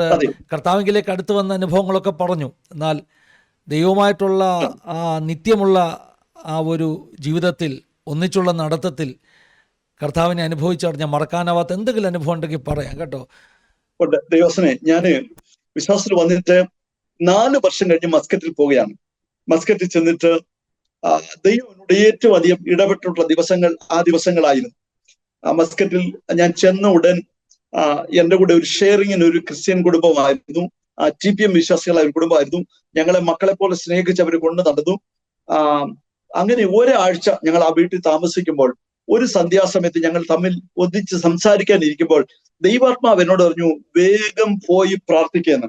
അപ്പോൾ ഞങ്ങൾ 4 പേര് ഇരിക്കുമ്പോൾ ഞാൻ പെട്ടെന്ന് അവരോട് പറഞ്ഞു, നിങ്ങൾ 3 പേരും കൂടെ സംസാരിക്കുക. എന്റെ വൈഫിനോടും മറ്റോടും പറഞ്ഞു, നിങ്ങൾ സംസാരിക്കുക, ഞാൻ ഒരു 5 മിനിറ്റ് പ്രാർത്ഥിച്ചിട്ട് വരട്ടെ എന്ന് പറഞ്ഞ് അകത്തോട്ട് കയറുമ്പോൾ ദൈവം എന്നോട് പറയാണ്, എത്രയും വേഗം ഈ വീട്ടിൽ നിന്ന് ഇറങ്ങിക്കൊള്ളണം. അയ്യോ, അതെനിക്ക് വലിയ സങ്കടമായി. കാരണം ഞങ്ങളെ പ്രതിയാണ് അവർ ഷെയറിങ് അക്കോമഡേഷൻ എടുത്ത്, അല്ലെങ്കിൽ അവർ എന്നെ കൂടെ ചെറിയൊരു വീടെടുത്ത് മാറിയേനെ. പക്ഷെ ഞങ്ങളെ കരുതി അവർ വീടെടുത്തപ്പോൾ ദൈവം പറയാ, നിങ്ങൾ എത്രയും വീട്ടിൽ നിന്ന് ഇറങ്ങി വെക്കണം. അപ്പൊ അത് അവർക്ക് വലിയൊരു ഭാരമായി തീരും. അതുകൊണ്ട് ഞങ്ങൾ മാറിയില്ല. അത് നിമിത്തം ഒരാഴ്ച കഴിഞ്ഞപ്പോൾ ഞങ്ങൾ ചെറിയ വിഷയമുണ്ടായി. 3 മാസം കഴിഞ്ഞ് ഞങ്ങൾ അവിടുന്ന് പിണങ്ങി ഇറങ്ങേണ്ട സാഹചര്യം ഉണ്ടായി. അപ്പൊ ഇത് മുന്നമേ അറിയാവുന്ന ദൈവം എന്നോട് പറഞ്ഞു, ഇത് എത്രയും വേഗം അന്ന് ഇറങ്ങിയായിരുന്നാൽ അവരോട് സന്തോഷത്തോടെ അന്നേരം ഉണ്ടാകുന്ന ഒരു പ്രയാസം മാത്രമേ ഉണ്ടാകൂ. അപ്പൊ ഇത് പറഞ്ഞത് മുഴുവനും ദൈവം നമ്മളോട് വ്യക്തമായി സംസാരിക്കുമെന്ന് പറയാൻ മാത്രമാണ്. അത് കഴിഞ്ഞിട്ട് ഞാൻ അൽഖോദ് എന്നൊരു സ്ഥലത്ത് 3 വർഷം താമസിച്ചു. ആ 3 വർഷം താമസിക്കുന്നതിനിടയ്ക്ക് എനിക്ക് ജോലി പോയൊരു സമയം. ആ ജോലി പോയൊരു സമയത്ത് വൈഫ് അങ്ങ് ഡ്യൂട്ടിക്ക് പോയി കഴിഞ്ഞാൽ ഫുൾ ടൈം ഞാൻ പ്രാർത്ഥനയാണ്. ഏറെ സമയം പ്രാർത്ഥിച്ചുകൊണ്ടിരിക്കുമ്പോൾ ദൈവം എന്നോട് വളരെ വ്യക്തമായി സംസാരിക്കും. ഒരു ദിവസം പറയാണ്, ഞാൻ ദൈവത്തോട് ചോദിച്ചു, ദൈവമേ, ഞങ്ങൾ ഇവിടെ ഈ ബിൽഡിങ്ങിൽ താമസിക്കണമോ? ഞങ്ങൾക്ക് ചെലവേറുകയാണെന്ന് പറഞ്ഞപ്പോൾ ദൈവം പറയുക, നിങ്ങൾ ഈ വീട്ടിൽ താമസിക്കുക ദൈവിഷ്ടമല്ല എന്ന് പറഞ്ഞപ്പോൾ ഞാൻ ആ വീട് മാറേണ്ടതായിരുന്നു. പക്ഷെ മാറാതെ പിറ്റേ ദിവസം ഒന്നും കൂടെ ദൈവാലയം കാത്തു കിടക്കുമ്പോൾ ദൈവം പറയാണ്, നിങ്ങൾക്ക് 2 പേർക്കും ഫ്രീ അക്കോമഡേഷൻ കിട്ടും. എനിക്ക് ജോലി ഇല്ലാതെ നിൽക്കുകയാണ്. വൈഫ് അവിടുത്തെ മെഡിക്കൽ കോളേജിലെ നഴ്സാണ്. അപ്പോൾ അവിടുത്തെ അക്കോമഡേഷൻ താമസിച്ചോണം. ആർക്കെങ്കിലും പുറത്തു പോയി താമസിക്കണമെങ്കിൽ സ്വന്തം ചെലവിൽ താമസിച്ചോണം. അത് അനുവദിക്കത്തില്ല, അല്ലാതെ ഗവൺമെന്റ് അനുവാദം കൊടുക്കത്തില്ല. അപ്പൊ അങ്ങനെ ഇരിക്കുമ്പോൾ ദൈവം പറയാണ് നിങ്ങൾക്ക് രണ്ടുപേർക്ക് ഫ്രീ അക്കോമഡേഷൻ കിട്ടും. എനിക്ക് ജോലിയില്ല, വൈഫിന്റെ യൂണിവേഴ്സിറ്റി കോളേജ് അത് അനുവദിക്കത്തില്ല. അങ്ങനെ ഇരിക്കുമ്പോൾ ഒരാഴ്ച കഴിഞ്ഞപ്പോൾ എനിക്കൊരു ബ്രിട്ടീഷ് കൺസ്ട്രക്ഷൻ കമ്പനിയിൽ നിന്ന് ഒരു കോൾ വന്നു, 1 മാസം ലീവ് വേക്കൻസി ഉണ്ട്, കയറുന്നു എന്ന് ചോദിച്ചു. അങ്ങനെ ഞാൻ ജോയിൻ ചെയ്തു. അവര് പറഞ്ഞു അവിടുത്തെ 150 റിയാൽ ശമ്പളം തരും ബേസിക്, പിന്നീട് ബാച്ചിലർ അക്കോമഡേഷൻ തരും. എനിക്ക് ജോലി ഇല്ലാത്തപ്പോൾ ദൈവം പറഞ്ഞത് ഭാഗ്യമായിട്ട് നിവർത്തിച്ചു. എന്റെ അക്കോമഡേഷൻ ശരിയായി. അക്കോമഡേഷൻ വേണ്ട എങ്കിൽ അലവൻസ് തരാമെന്ന് പറഞ്ഞു. അതുകൊണ്ട് എന്റെ ഫാമിലി ഉള്ളതുകൊണ്ട് ഞാൻ അലവൻസ് വാങ്ങിച്ചു. 1.5 മാസം കഴിഞ്ഞപ്പോൾ യൂണിവേഴ്സിറ്റി കോളേജ് ഒരു നിയമം പാസ്സാക്കി. ആ യൂണിവേഴ്സിറ്റി ക്യാമ്പസിൽ മുഴുവനും ഒമാനി സ്റ്റുഡൻസിനെ താമസിപ്പിക്കാൻ പോന്നു. അതുകൊണ്ട് നഴ്സസിന് പുറത്ത് വേണമെങ്കിൽ പോകാം, ഫാമിലി ഇവിടെ ഉള്ളവർക്ക് അലവൻസ് തരും, അല്ലാത്തവർക്ക് അവർ തന്നെ അക്കോമഡേഷൻ ഒരുക്കാമെന്ന് പറഞ്ഞു. അപ്പം ഞങ്ങൾ ഫാമിലി ഉള്ളതുകൊണ്ട് എന്റെ വൈഫിന് അന്ന് മുതൽ മരിക്കുന്നത് വരെ കൃത്യമായി HRA കിട്ടുമായിരുന്നു. അപ്പൊ ഇതൊക്കെ ദൈവം പറഞ്ഞതാണ്. ആ കൂട്ടത്തിൽ എന്നോട് ഒത്തിരി ദൈവം സംസാരിച്ചു. അപ്പോഴാണ് ഈ പ്രിയങ്ക ഗാന്ധിയുടെ പ്രധാനമന്ത്രി ആ സമയത്ത് എന്നോട് പറഞ്ഞത്. പക്ഷേ അവിടെ എനിക്കൊരു പരാജയം സംഭവിച്ചത്, എന്നോട് ദൈവം പറഞ്ഞു ഈ വീട്ടിൽ നിങ്ങൾ താമസിക്കുന്ന ദൈവം ഇഷ്ടമല്ലെന്ന്. അതിനുശേഷമാണ് നിങ്ങൾക്ക് 2 ഫ്രീ അക്കോമഡേഷൻ തരുമെന്ന് പറഞ്ഞു. അപ്പൊ ദൈവം പറഞ്ഞ ഒക്കെ ദൈവം സംഭവിപ്പിച്ചു. പക്ഷെ ദൈവം എന്നോട് പറഞ്ഞ കാര്യം ഞാൻ അനുസരിച്ചില്ല, വീട് മാറിയില്ല. അത് നിമിത്തം എനിക്കൊരു ആത്മീയ ക്ഷീണം ഉണ്ടാവാൻ ഇടയായിത്തീർന്നു. അത് കേൾക്കുന്നവർക്ക് ഒരു പാഠമായി തീരാൻ ഞാൻ പറയാണ്. ദൈവം പറഞ്ഞ് അനുസരിക്കാഞ്ഞതുകൊണ്ട് എന്ത് ചെയ്തു, എന്റെ കൂടെ അപ്പോൾ വേറൊരു കൂട്ടുസഹോദരൻ, ഞങ്ങൾ ഒരു ചർച്ചിൽ പോകുന്ന മെമ്പേഴ്സ്, അദ്ദേഹത്തിനോട് എന്ന് പറയാ, ബ്രദറെ ഫുൾ ടൈം പ്രാർത്ഥന എന്ന് പറഞ്ഞ് എന്തായിരിക്കുന്നേ, ഞങ്ങളുടെ റൂമിലോട്ട് വാ, BBC കാണ്, ലോകത്തിൽ എന്താ നടക്കുന്നതൊക്കെ കാണാം. അപ്പൊ ഞങ്ങളുടെ റൂമിൽ TV ഇല്ല, അതുകൊണ്ട് അവിടെ ന്യൂസ് കാണാൻ വിളിച്ച. ന്യൂസ് ആണല്ലോ എന്നോർത്ത് ഞാൻ പോയി കണ്ടു. ന്യൂസ് കണ്ടു കഴിഞ്ഞ് പിന്നെ അടുത്ത പ്രോഗ്രാം കണ്ടു. പിന്നെ പ്രാർത്ഥനയുടെ സമയം കുറഞ്ഞു. പിന്നെ ദൈവം എന്നോട് സംസാരിക്കാതായി. എന്നുവെച്ചാൽ ദൈവത്തിന് കൊടുക്കേണ്ട സമയം കൊടുക്കാതെ മറ്റു പല പ്രോഗ്രാമും കണ്ടു. പക്ഷെ അതിനൊരു മുഖാന്തരം ഒരു സഹോദരനിൽ കൂടിയാണ്. അതായത് സാത്താൻ താൻ വിളിച്ച ദൂതന്റെ വേഷം ധരിക്കുമെന്ന് പറഞ്ഞ പോലെ ആരിൽ കൂടെ വേണേലും പിശാച് നമ്മളെ വശീകരിക്കാം. അപ്പോ ദൈവത്തിന് കൊടുക്കേണ്ട സമയം ലോകത്തിന് കൊടുത്തപ്പോൾ ദൈവം എന്നോട് സംസാരിക്കാതെ. പക്ഷെ ഇന്ന് വരെയും അതേ നിലയിൽ ആ ഫ്രീക്വൻസിയിൽ ഞാൻ ദൈവശബ്ദം കേൾക്കുന്നില്ല. വല്ലപ്പോഴും ഞാൻ ദൈവശബ്ദം കേൾക്കും, പക്ഷെ എനിക്ക് വളരെ സങ്കടമാണ്. ഞാൻ വളരെ പ്രാർത്ഥിക്കുക, എനിക്ക് അങ്ങോട്ട് മടങ്ങി വരണം ആ നിലയിലേക്ക്. അപ്പം നമ്മൾ ദൈവത്തിന്റെ ശബ്ദം കേൾക്കണമെന്ന് ആഗ്രഹിച്ചാൽ ദൈവം നമ്മോട് സംസാരിക്കും.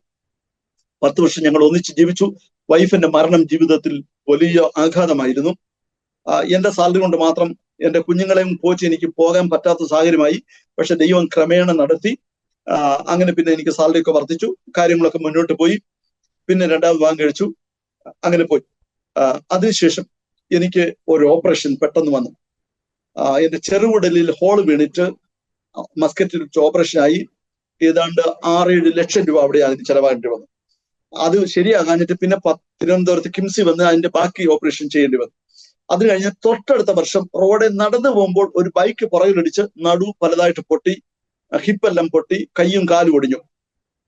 അപ്പോ നമുക്ക് വിശ്വാസികൾക്ക് ചിലപ്പോൾ തോന്നുന്നൊരു കാര്യമാണ്, നമ്മൾ ദൈവഭക്തരല്ലേ, പ്രാർത്ഥിച്ച് ജീവിക്കുന്നല്ലേ, എന്തുകൊണ്ട് ഇത് സംഭവിക്കുന്നു? അത് ഓർത്തുകൊള്ളണം. നമ്മളെ കറക്റ്റ് ചെയ്യാൻ ദൈവം ചില ഇടപാടുകൾ നടത്തും. ദോഷത്തിനായിട്ട് ദൈവം ഒന്നും ചെയ്യത്തില്ല. ഇന്നും ഞാൻ 100% വിശ്വസിച്ചു, ദോഷത്തിനായിട്ട് ദൈവം ഒന്നും ദൈവമക്കളുടെ ജീവിതം ചെയ്യത്തില്ല. ചിലപ്പോൾ സാത്താൻ പ്രവർത്തിക്കാൻ ദൈവം അനുവദിക്കും, അത് നമ്മളെ കറക്റ്റ് ചെയ്യാൻ. നമ്മൾ എവിടെയെങ്കിലും തെറ്റിൽ പോയി ദൈവത്തിന് ഇഷ്ടപ്രകാരം അല്ല പോകുന്നതെങ്കിൽ നമ്മുടെ ജീവിതം ക്രമപ്പെടുത്താൻ വേണ്ടി വന്നാൽ സാത്താനെ തന്നെ ദൈവം ഏൽപ്പിക്കും. അങ്ങനെ പൗലോസ് പറഞ്ഞിട്ടുണ്ട് അല്ലേ, കർത്താവിന്റെ നാളിൽ അവന്റെ ആത്മാവ് രക്ഷിക്കപ്പെടേണ്ടതിന് അവന്റെ ജഡസംഹാരത്തിനെ സാത്താനെ ഏൽപ്പിച്ചിരിക്കുന്നു. അപ്പൊ നമ്മളെ കറക്റ്റ് ചെയ്യാൻ ചില കഷ്ടങ്ങളുണ്ട്. അപ്പൊ ദൈവത്തിന്റെ ബാലശിക്ഷയാണ്. അപ്പൊ ബാലശിക്ഷ വരുമ്പോൾ ഒട്ടും ഭാരപ്പെടരുത്. ദോഷങ്ങളെ ദൈവം പരീക്ഷിക്കത്തില്ല. റോമർ 8:28 പറഞ്ഞു, ദൈവത്തെ സ്നേഹിക്കുന്നവർക്ക് നിർണയപ്രകാരം വിളിക്കപ്പെട്ടവർക്ക് തന്നെ സകലവും നന്മയ്ക്കായി കൂടി വ്യാപരിക്കുന്നു, ഒന്നും തിന്മയ്ക്കാൻ ഭവിക്കത്തില്ല. അപ്പൊ അതുകൊണ്ട് ദൈവമക്കളുടെ ജീവിതത്തിൽ ചിലപ്പോൾ തിന്മകളെന്ന് തോന്നി ചിലത് സംഭവിക്കും. അത് ദൈവം നമ്മെ പണിയുകയാണെന്ന് ഓർത്ത് പണിയാൻ ഏൽപ്പിച്ചു കൊടുക്കണം, കറക്റ്റ് ചെയ്യാൻ ഏൽപ്പിച്ചു കൊടുക്കണം. നോക്കി, എല്ലാവരും പ്രാപിക്കുന്ന ബാലശിക്ഷ നിങ്ങൾ പ്രാപിക്കുന്നില്ലെങ്കിൽ നിങ്ങൾ മക്കളല്ല, കൗലടയന്മാരത്രേ. ആ വാക്കൊരു പ്രയാസമുള്ള വാക്കാണ്. കൗലടയൻ എന്ന് വെച്ചാൽ കുലടയുടെ മകൻ എന്നാണ്, വേശ്യയുടെ മകൻ എന്നർത്ഥം. അപ്പോൾ നമുക്ക് ദൈവം ബാലശിക്ഷ തരുന്നെങ്കിൽ മക്കളാണെന്ന് ഓർത്തോണം. ബാലശിക്ഷ ഇല്ലെങ്കിൽ മക്കളല്ല. അപ്പൊ അത് ഭയപ്പെടേണ്ട കാര്യമാണ് അല്ലേ. അപ്പോ എബ്രാഹിം കാര്യം പറഞ്ഞുകൊണ്ട് അതൊക്കെ, നിങ്ങളുടെ അപ്പനമ്മമാർ നിങ്ങളെ ശിക്ഷിച്ചത് ബോധിച്ച പ്രകാരം കുറെ കാലത്ത്, ബോധിച്ച പറമാര് ചിലപ്പം തുടുപ്പ കൈ കിട്ടുന്ന അതുകൊണ്ട് അടിക്കും, തവിയ കിട്ടുന്ന അതുകൊണ്ട് അടിക്കും. പക്ഷെ ദൈവം അങ്ങനെ അടിക്കില്ല. ദൈവമോ നാം അവന്റെ വിശുദ്ധി പ്രാപിക്കേണ്ടതിന് നമ്മുടെ ഗുണത്തിനായി തന്നെ ശിക്ഷിക്കും. അപ്പൊ ദൈവത്തിന്റെ ശിക്ഷ നമുക്ക് വരുമ്പോൾ ബാലശിക്ഷയാണെന്നും അത് നമ്മുടെ കറക്ഷൻ ആണെന്നും നമ്മൾ ഓർക്കണം. ദൈവം ദോഷങ്ങളെ പരീക്ഷിക്കും. ദൈവമല്ല, ഇത്ര നല്ല ഒരു ദൈവത്തെ സേവിക്കാൻ നമുക്ക് ഭാഗ്യം ലഭിച്ചതാണ് എൻ്റെ ജീവിതത്തിൽ ഏറ്റവും വലിയ കാര്യം. ഞാൻ സാമ്പത്തികം കൊണ്ട് വലിയ നിലയിലൊന്നും ആയിട്ടില്ല. അന്നന്ന് ദൈവം തരുന്നതുകൊണ്ട് ജീവിക്കുന്ന ആളാണ്. കാരണം എന്റെ ജോലിയെല്ലാം കഴിഞ്ഞപ്പോൾ എനിക്ക് ഗ്രാറ്റുവിറ്റി കിട്ടി. അതുകൊണ്ട് വീടിന്റെ കാര്യങ്ങളൊക്കെ ചെയ്തു. പിന്നെ എനിക്ക് മുന്നോട്ട് പോയി ചെലവഴിയാൻ പോലും ഇല്ലാത്ത സാഹചര്യമായി. പക്ഷേ എനിക്കൊരു നിലയിലും ഒരു ഭാരമോ ദുഃഖമില്ല. എന്റെ ദൈവം അതാതു ദിവസങ്ങളിൽ എന്റെ കാര്യങ്ങൾ ഭംഗിയായി നടത്തുന്ന ദൈവമാണ്. ഈ വിശ്വസിക്കാൻ കൊള്ളുന്നൊരു ദൈവമാണ്. അത് നോക്കി, വല്ലവന്റെ അമ്മയ്ക്ക് ഭ്രാന്ത് വന്നാൽ കാണാൻ നല്ല സുഖമാണെന്ന് പറയുന്ന പോലെ നമ്മൾ മറ്റുള്ളവരെ വിശ്വാസം പറഞ്ഞ് സുഖിപ്പിച്ച പോരാ. നമ്മുടെ ജീവിതത്തിൽ ചില അനുഭവങ്ങൾ വരുമ്പോൾ ഇവിടെയും ദൈവം വിശ്വസ്തനാണെന്ന് വിശ്വസിക്കാനുള്ള കൃപ നമ്മൾ പ്രാപിക്കണം, അല്ലേ? അപ്പൊ അതുകൊണ്ട് ഞാൻ ഒത്തിരി അനുഭവങ്ങളെ കടന്നുപോയി. പക്ഷെ ഒരിക്കലും ഞാൻ പിന്മാറിപ്പോകുന്നൊരു അനുഭവം വന്നിട്ടില്ല. കാരണം ഈ ദൈവം നല്ല ദൈവമാണ്, വിശ്വസ്തനായ ദൈവമാണ്. ചിലപ്പോഴൊക്കെ നമ്മളെ പ്രയാസത്തിലൂടെ കഷ്ടത്തിലൂടെ ഒക്കെ ദൈവം നടത്തിയേക്കാം. അതെല്ലാം നന്മയ്ക്കാണ്. അതുകൊണ്ട് ആ ദൈവത്തെ അറിയാൻ ഭാഗ്യം ലഭിച്ചോർത്ത് ദൈവത്തെ സ്തുതിക്കാം. ക്ഷയിസെല്ലാം. കർത്താവ് സഹായിക്കട്ടെ പാസ്റ്ററെ. നമുക്ക് നമ്മുടെ പ്രേക്ഷകർക്ക് വേണ്ടി ചുരുക്കമായിട്ടൊന്ന് പ്രാർത്ഥിക്കാം. പാസ്റ്റർ തന്നെ ഒന്ന് പ്രാർത്ഥിക്കുകയാണെങ്കിൽ അനുഗ്രഹമായിരിക്കും. അവരുടെ ജീവിതത്തിൽ ഒരു ദൈവിക പ്രത്യാശയും ഒരു വിശ്വാസവും അന്വേഷിക്കുന്നവർക്ക് കണ്ടെത്തുവാൻ കഴിയുന്ന യേശുക്രിസ്തുവിന്റെ വെളിച്ചവും ഒക്കെ പകരപ്പെടുവാനിടയായി തീരട്ടെ. പാസ്റ്റർ തന്നെ ഒന്ന് പ്രാർത്ഥിച്ചാട്ടെ. പ്രാർത്ഥിക്കാം. ഞങ്ങളുടെ സ്വർഗീയ ദൈവമേ, അടിയങ്ങൾക്ക് തന്നിരിക്കുന്ന ഈ നല്ല അവസരത്തിനായി സ്തോത്രം ചെയ്യുന്നു. അടിയന്റെ അനുഭവസാക്ഷ്യം ചുരുക്കമായിട്ട് പറയാൻ, ഓർഡറായിട്ട് അങ്ങ് പറയാൻ ഓർത്തില്ല എങ്കിലും അത്യാവശ്യ കാര്യങ്ങൾ പറയുവാൻ ദൈവം അവസരം തന്നല്ലോ. ഈ സാക്ഷ്യം കേൾക്കുന്നവർ നിത്യജീവൻ പ്രാപിക്കണം. യേശുവിനെ കർത്താവും ദൈവമായിട്ട് അംഗീകരിച്ച് നിത്യജീവൻ പ്രാപിക്കണം. അതിനുവേണ്ടി അടിയൻ പ്രാർത്ഥിക്കുന്നു. കർത്താവ് ഇതിന് അവസരം ഒരുക്കുന്ന ഫിന്നിപ്പാസയും കുടുംബത്തെയും അസാദി ടിവിയും ഞാൻ ഓർത്ത് പ്രാർത്ഥിക്കുന്നു. പരിശുദ്ധാത്മാവ് അങ്ങയുടെ ഭക്തനെ കുടുംബമായിട്ട് അനുഗ്രഹിക്കണം. അനേകരുടെ സാക്ഷ്യം ഇതിലൂടെ കേട്ടിട്ട് ദൈവരാജ്യം വളരുവാൻ ഇടയാക്കി തീർക്കണമേ. ഇതിലൂടെ എന്റെ അനുഭവസാക്ഷ്യം, മറ്റുള്ള അനുഭവസാക്ഷ്യം കേൾക്കുന്ന എല്ലാ കേൾവിക്കാരെയും സർവശക്തൻ അനുഗ്രഹിക്കണമേ. ഞങ്ങളുടെ വിശ്വാസം ദൈവം ഞങ്ങൾക്ക് വർദ്ധിപ്പിച്ചു തരണമേ. ഞങ്ങൾ എന്നും ദൈവത്തെ പൂർണ്ണമായിട്ട് ആശ്രയിച്ച് മുന്നോട്ട് പോകാൻ ദൈവം ഞങ്ങളെ സഹായിക്കണം. കൃപയിൽ മറക്കണം. ഞങ്ങളുടെ പ്രാർത്ഥന ദൈവം കേട്ടതുകൊണ്ട് നന്ദി പറയുന്നു. യേശു ക്രിസ്തുവിൻ നാമത്തിൽ സ്വർഗീയ നല്ല പിതാവേ, ആമേൻ, ആമേൻ, ആമേൻ. പാസ്റ്ററെ, ആർക്കെങ്കിലും കോൺടാക്ട് ചെയ്യണമെങ്കിൽ നമ്മുടെ വാട്സപ്പ് നമ്പർ, നമ്മുടെ പ്രെയർ ലൈൻ്റെ വാട്സപ്പ് നമ്പറിൽ മെസ്സേജ് ഇട്ടാൽ മതി. പാസ്റ്ററുടെ നമ്പർ ഞാൻ ഷെയർ ചെയ്ത് തരാം. ദൈവം എല്ലാവരെയും സഹായിക്കട്ടെ, അനുഗ്രഹിക്കട്ടെ. God bless you all. Have A wonderful time. God bless you. Thank you for watching. Thank you Jesus.